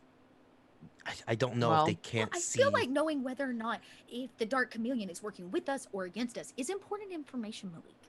especially if she can change her face. That's a trick I didn't know she could do. Maybe one of the reasons that you come to Coriolis and don't always see her. Oh shit! It's all tiny. What if you tried to communicate with her? I don't even know what to say to her. I don't even know if I want to run into her when we go. Listen, Are we gonna look through Kasha's eyes or not? We're wasting daylight. Tamir is gonna yeah. hold your hand. Yes. Let's do this. We need to know what's going on inside first. The more information that we have, the more prepared we can actually be. The higher the chance of success. Okay. If we want to save those 13 people, we need eyes on the inside. I pick somewhere that looks okay to sit, and I sit down, and I make Tamir sit down too. Ugh, I don't want to sit. I know, but I keep falling over. That's the last thing we need right now. It's true. Okay. When she sees you holding hands, she holds Malik's hand and watches. And I'm gonna have both of you roll your mystic ability. I'm It's just your gross. solo So YOLO. gross. Dot, I hold my own hand. before they have Oh, appropriate visions, nice. I'm Okay. just kidding. While they're like whatever, Malik lets go of Lamara. Like he gives a squeeze and lets go. Oh, okay. Oh, okay. And then he like walks over like a let go of my hand. He walks over to Sewell and sort of Sewell, and he rolls his eyes and grabs Sewell's hand and like puts it up to his head, and he like, this one, everyone, this one person, this one cycles between people. It should make noises to indicate who it is. Oh shit. He starts correcting you on proper etiquette for using your comms unit, as it only took us what 21 Two episodes. seasons. Listen, we only- yeah. 21 damn We've episodes. only 2 needed seasons it. in a movie. We've No, only no, needed Sewell- it right now. Sewell feels his headset and he's like, oh shit, there is another button. Yeah. You're enlightened, Sewell, as you and Malik stand there sharing this moment. But we watch as the intertwined Tao and Tamir sit and makes it attempt. sound a lot more intimate than it really is. Spicy. Okay, it is spicy for Go the for it. record. Yeah. It is spicy. You're sitting, sure, crisscross applesauce together, holding hands, Oh god. but your mind. What is so funny? Like a crisscross applesauce. I love it so much. Please continue, Dad. We love you. Yes, please don't mind us. We're just children. Yeah, sorry, we're all 12 here. Well, you sit crisscross applesauce and hold each other's hands, and it is rather intimate, considering the fact that you're sharing a mind with another person. You're mutually sharing a mind. And your vision cuts successfully to Kasha. The same breathing of somebody in a helmet. Kasha always wears a helmet. Dark black visor. You see that Kasha is not inside the medical facility. Well, I say that Kasha is inside the medical facility, but is like down on the ground floor of the swamp jungle, like on the other side proper. They stand out front. You see them communicate with two men. You would have seen the footage that Sewell provided, so possibly the same two men that ran in. They nod and run back towards like the scaffolding, like they're going to head back into the ziggurat to deal with something. And Kasha begins to walk in and creaks the door open to the medical facility. You can see Kasha kind of look around. You see repurposed spaces. It's hard to call it medical tables because it feels more like torture chambers. It's very clear that they are doing experimentations here, especially if their plan is to, say, cure the mystic virus, the mystic sickness. This is a cleansing facility. Somewhere off in the distance, you might pick up on somebody screaming through Kasha's ear, which seems distant and far off, like you're underwater. But at the end of this long hallway that feels like it may never end, passing these horrid rooms that have done and had done who knows what in it, where the hallway T-bones, where it meets the end of another, a figure walks past. Your sister.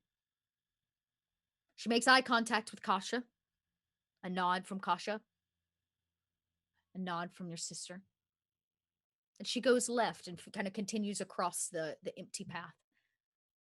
Kasha stops at one particular room before reaching the end and looks in a window. It's covered by blinds and they simply pull, they flip open. and you can see inside. An individual lays on a steel table. They are strapped down. They seem to be unconscious. The machines hint at the fact that they are breathing and alive. But the individuals that work in the room seem to be drawing blood as well as putting things into their body. Sometimes the body will jerk or flinch here and there, but in the unconscious state. And I would say it's Tamir. Even though you share eyes, it's Tamir that really picks up on this one. Which is one of the nurses. This figure kind of maybe begins to wake, or their eyes kind of quake open. The nurses go over and they pull a vial that they put into a syringe. You know this liquid. It is red and orange umber in nature. The byproduct of Umbria. The same material your brother moved out of Taoan. Out of Taoan. And back to Coriolis. It's finished version, the one that was supposed to obviously be shipped back, refined and shipped back, seems to be being used to drug these people into a comatose state so they can be experimented on. Yes, Lightning, a re-education facility. And as Kasha, the blinds closed, it goes to blackness and both of you pop out of that head and back into yourselves. But the camera then cuts back to Malik. So Malik is still looking at Sewell, and he kind of like puts a hand like after he like is Malik's or Sewell's like fidgeting with a thing. He like puts a hand like on Sewell's shoulder in like a friendly capacity, and he says quietly, "Hey, I need a second. Can you scout the path?" And he like points to the ziggurat. Yeah. In a very much like Sewell, go away for a second kind of tone. Okay. And he's just like awkwardly like looks around, and he looks over to Tal and Tamir. Like, are they still in their little trance thing? Yeah. And he's like, The only place is an empty ship. Just scout with your drone. Just scout the. I'm just gonna go. All right, I just leave. Drone scouts ahead, maybe even like zzz up the ziggurat as Sewell takes place. A silent moment I'm just gonna inside go like of Overwatch. this. and look In this around. empty vessel. I'll give you some information in a second as to what you see when you enter the ziggurat. Yeah, Malik walks over to Lamara, who I assume is just standing there, confused. She is standing there, though not confused. Her head is tipped to the side, not in confusion, as if she's listening to something. She stares out over the kind of swamp and looks around as if she sees or hears something that you do not.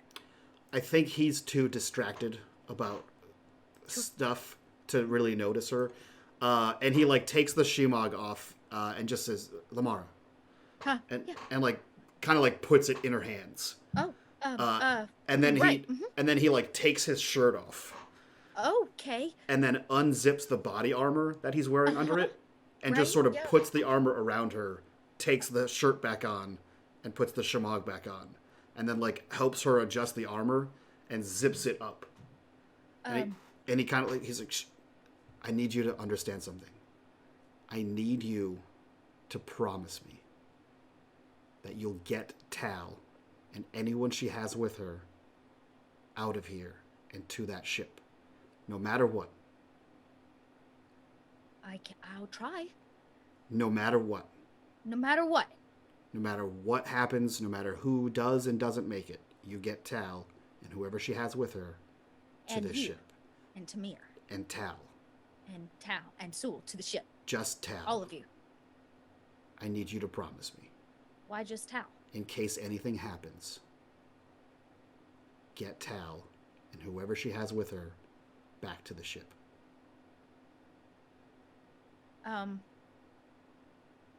Okay. But you're coming back, right? I need you to say you promise. Only if you say you promise you're coming too. That's not how this works. Says who? I need you to promise to get Tao back to the ship, and I will do my best to get back as well. No. I promise to get Tao back to the ship if you promise that you're coming too. But if I can't, you still need to get her back to the ship.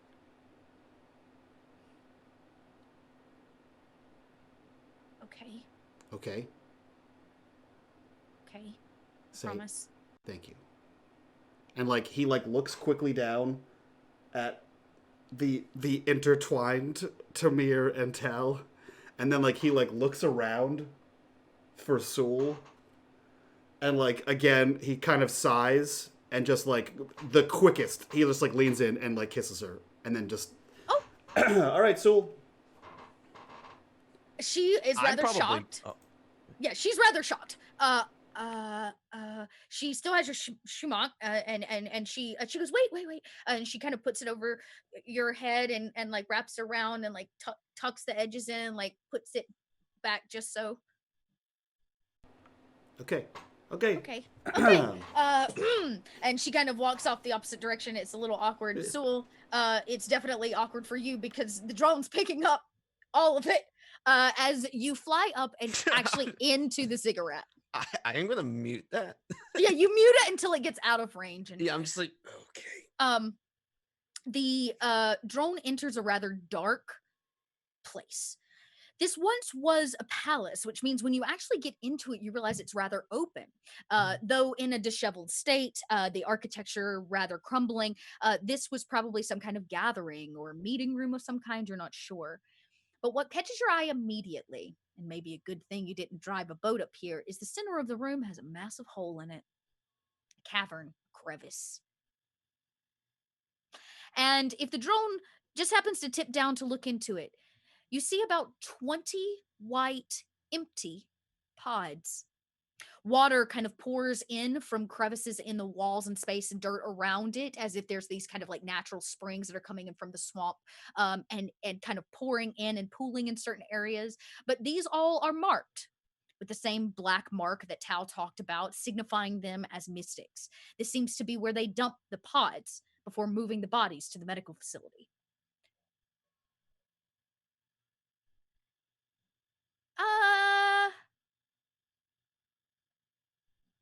How mean do I want to be? Not that mean.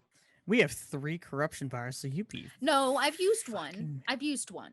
Well, And well- you've got 20 minutes Yeah. left. I've So used So one. you have 20 minutes to use 2, apparently. Why are you guys doing this to me? I'm alone in a damn ziggurat.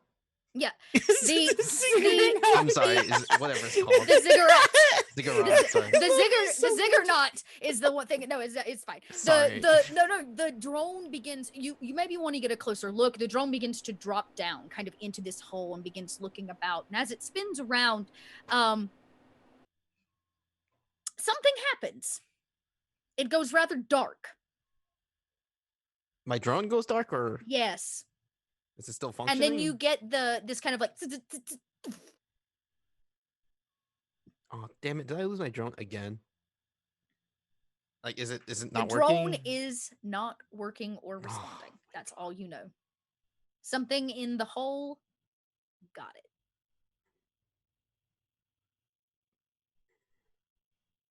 Corruption bar number 2. Fuck! I gave my damn fucking scope. Oh, he would have At least given you that. know what's in there now. He would have given You'll that be back to more you. Like Yeah. as soon as Oh. he was done with it. Yeah. Oh, okay. Now I'm gonna use a scope to look down To and see look. where my drone went. Your drone is inside of it. You're not in with Oh, it. where am I then? You're down on the ground in the vessel, like looking at the camera. Your drone went up and in. Unless you wanted to go in, which is a hella different story. I'm gonna have you make some rolls.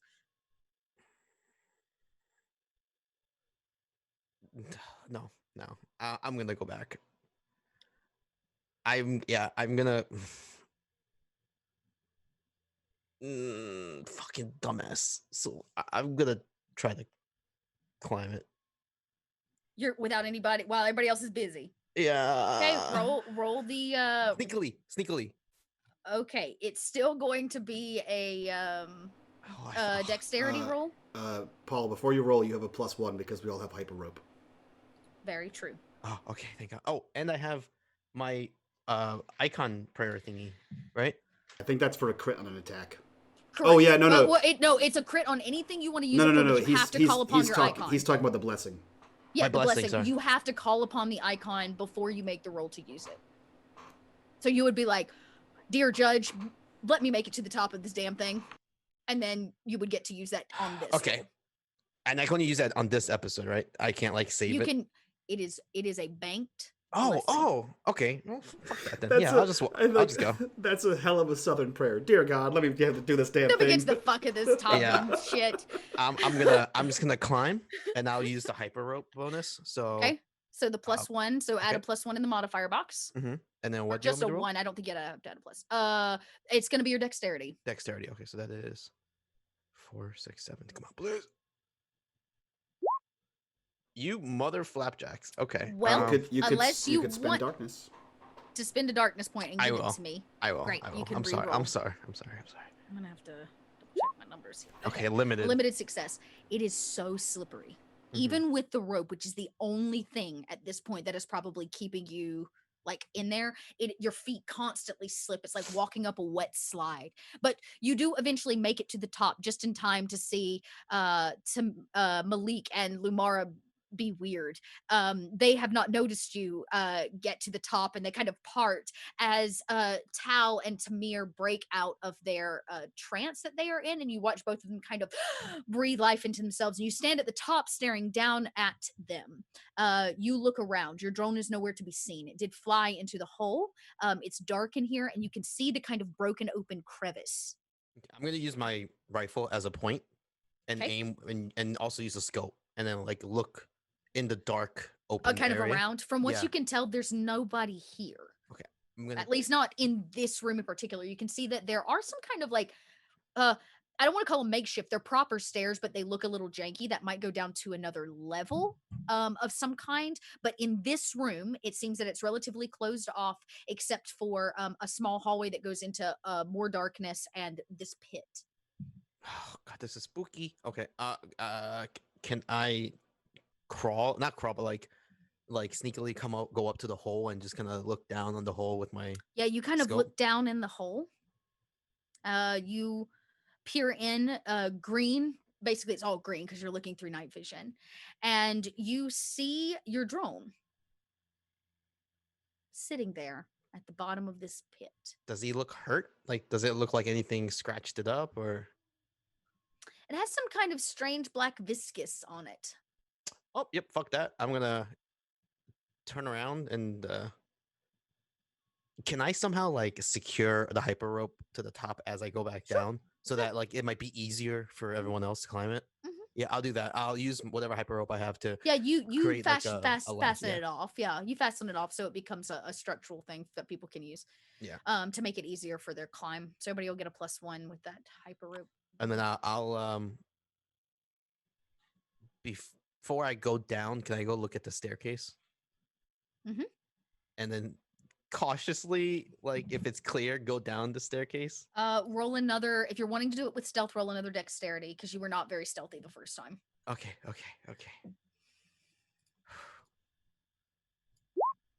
Balls. Okay, I'll take it. Okay, you're just gonna take the failure. Yeah, I don't want to give another darkness point. Okay. I'm so sorry. This staircase was once made of marble. Vines and thorns kind of stick out of it, creating this kind of dark facade around it, along with the kind of sticky ickiness of the swamp and the mold and the grossness. Little glowing mushrooms line along the staircase in this natural way that allow you to see a little bit better. As you creep down it, the air thickens with dust and soot. As you come down to this next kind of layer and you peer around, you think that you see a couple things. You see a room full of okay, it's really dark. Roll an observation. Okay. I think you have a plus something for night scope too, like a +2. Okay, so I just do +2. Yeah, on the top. Okay. Oh my god, fail. As you pan across, you see silhouettes of what look like figures, Mhm. but you're unsure are they real figures or are they statues. They seem to have like a dark, completely like black finish on them, and they are rather old.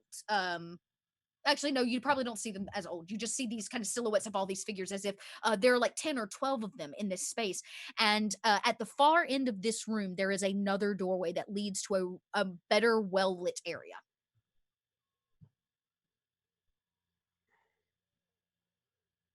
No, okay. I don't. Yeah, if I can't tell what those figures are, I don't think Sewell would approach.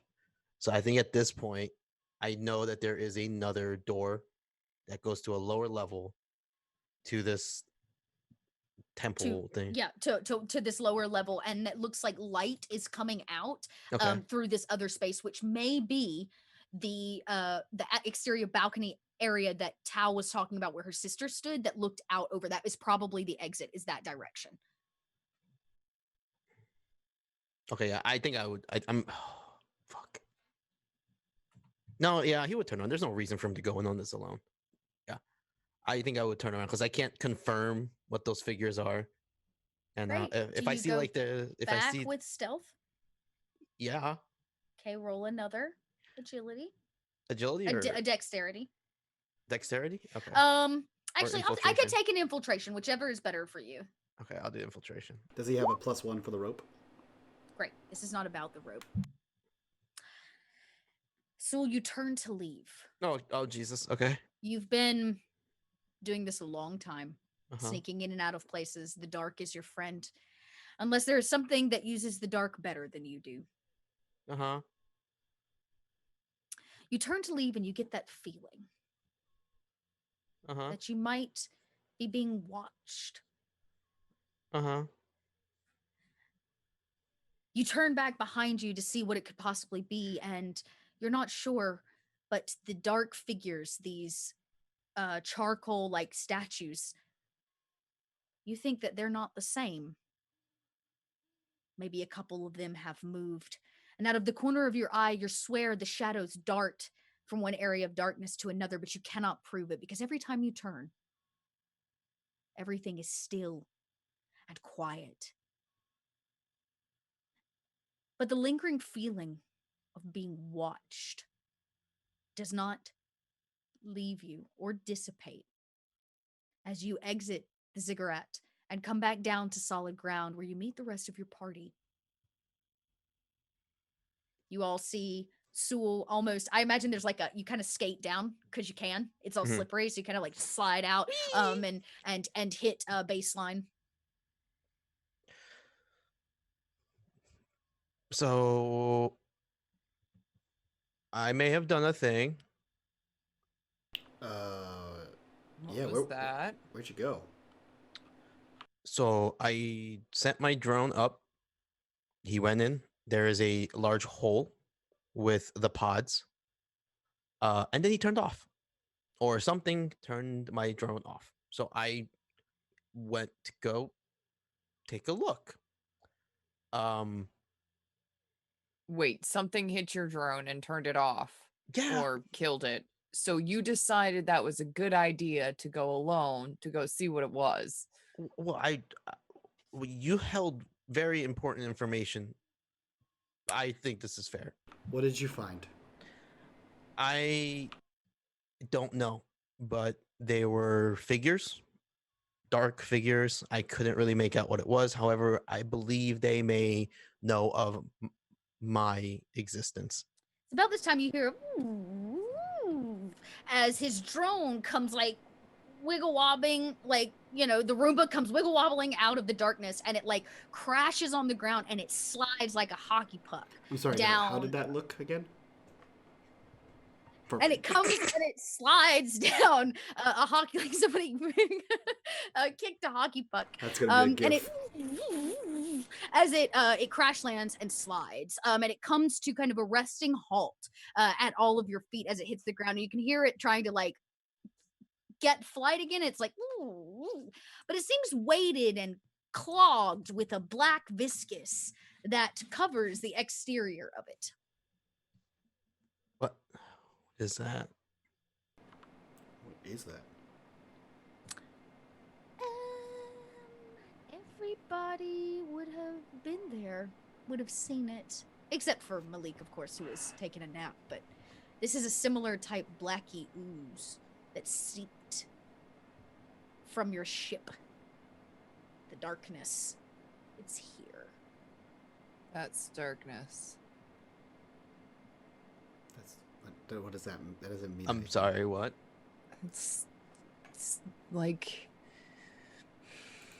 darkness made into a physical form. Lamar goes, don't touch that.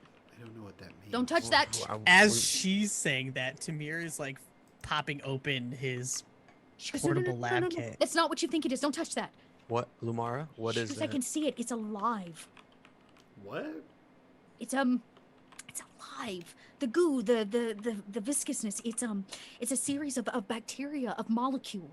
It seems to be alive, moving, changing. What do we do with it? Don't touch it. I power down my drone fully. The drone. Poof. She says, whatever's in there, it is biologically connected to this. There's a probability if you touch it, they'll know. What? Okay. Well, listen. When I was Can we get around that hole? yeah, I believe so. However, I would say another important thing, when I was down there was another doorway that was lit. And it kind of resembled what you were talking about, Tal, What do you mean? with your sister. When you guys connected, your overlook what she was, He's found the way to the other side. where she was when you guys Yeah. connected. I believe that's where this doorway leads. So it might be another way down. Well, let's go. Well, I point to the black goo. Is it the same hole? Yeah. Yes. No, it's not. No. The whole, I don't know. I was about to say, the whole, the drone went down and the staircase you took down to the same floor are not the same. Okay. I honestly don't know. That's okay. That's what I'm here for. Oh, great. Then let's go in that then. If it's not the same hole. Yeah, let's go. Let's What?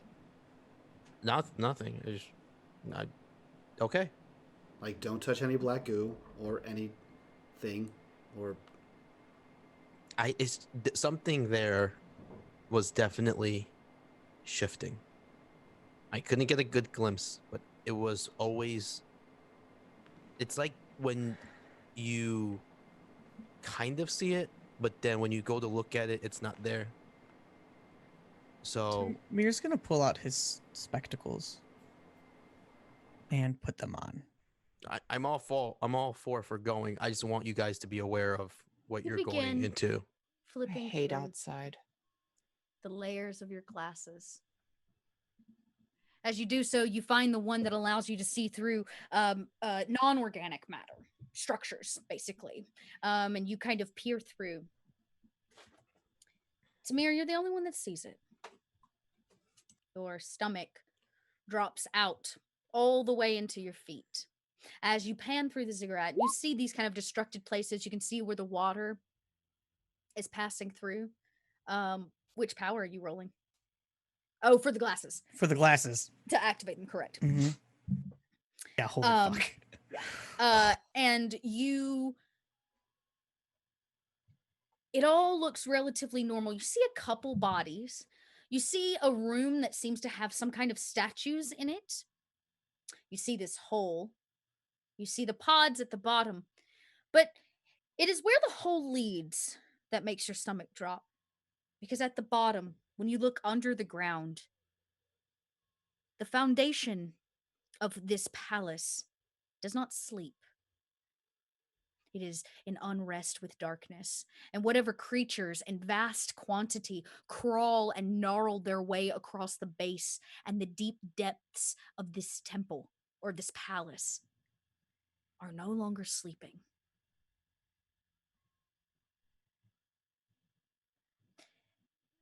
They are, because of what you're looking at, you're not seeing like a clear picture of them. They amalgamate together in this kind of unnatural way. But they are awake. You do not have to necessarily go past them, but you are walking on their grave. The grave of all of the people of this town that sunk. Their mass gravesite, I guess you could say. At the heart of this swamp of darkness. They know that you're here. And they want you to come into their temple.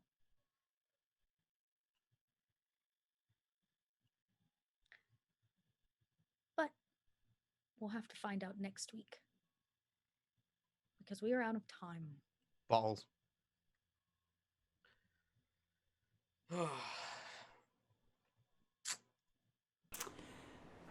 Well, everyone, on that note of terror, that is episode 21 of Void. The final corruption bar was used to awaken the mass army of the dead. Awesome. Below. So cool. That was not my fault. That would have happened regardless, just saying. I'm so glad everyone helped us achieve these goals that we set for ourselves. Glad everybody's enjoying it.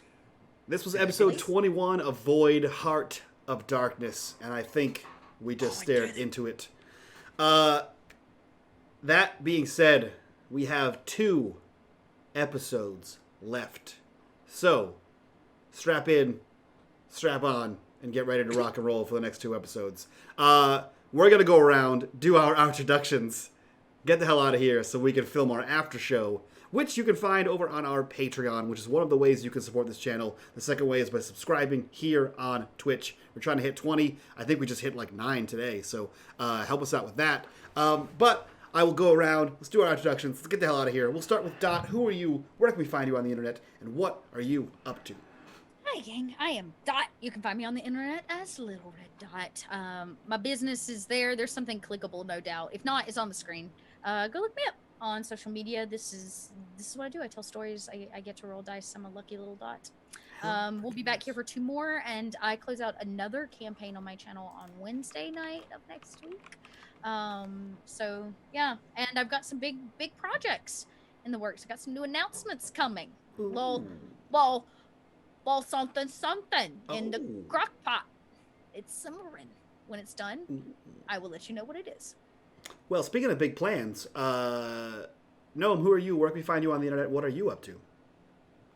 I have no plans, but I'm Gnome. I believe you have plans in about 4 weeks. On here on this channel? Thursdays at 8 o'clock. Oh, yeah! Oh my god. You have plans in 4 weeks. Okay, dinner? Man, I mean... A Thursday? I don't know. Work? Chat, I don't know how he functions Hour? on a regular Neither do I. day. Me neither. Yet he does. It's like an hour-to-hour thing. Yeah. Yeah. If we're lucky. You all right, Dot? You good? Yeah, I just was okay. reminding myself of things. I'm sorry. Oh, see? Right? It's great. Hi, I'm Gnome. Twitch, Twitter, Instagram, Nomadic. I do things. We'll see you tomorrow morning on my Twitch channel. Bye. So much to talk about. Gnome's running Expanse next season.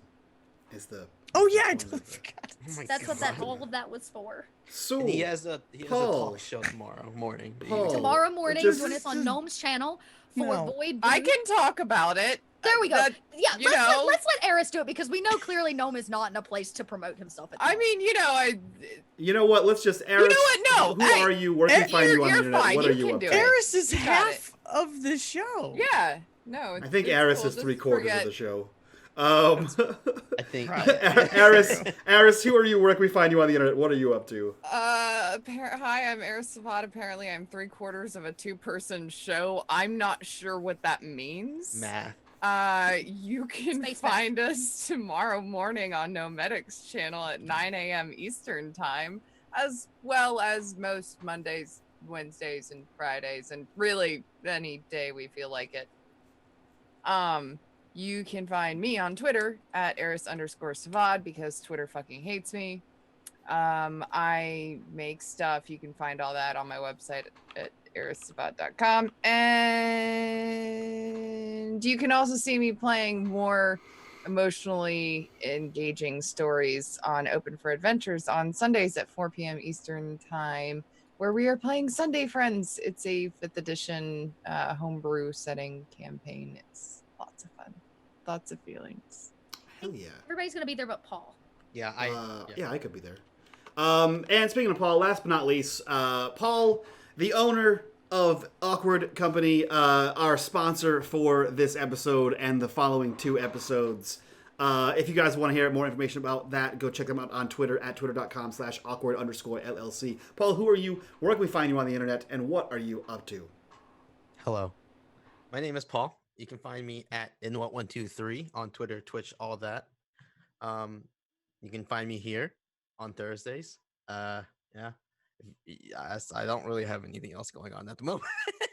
Perfect. I know we finished our game. Yeah, I was in the game. That was a lot of fun. But yeah, balls. yeah, you can just hit me up if you want to talk.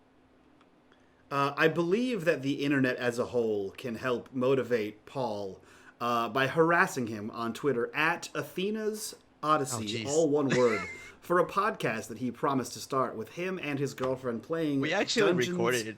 and Dragons that no one has heard yet. So go harass him Paul, on that do you need an Twitter account. editor?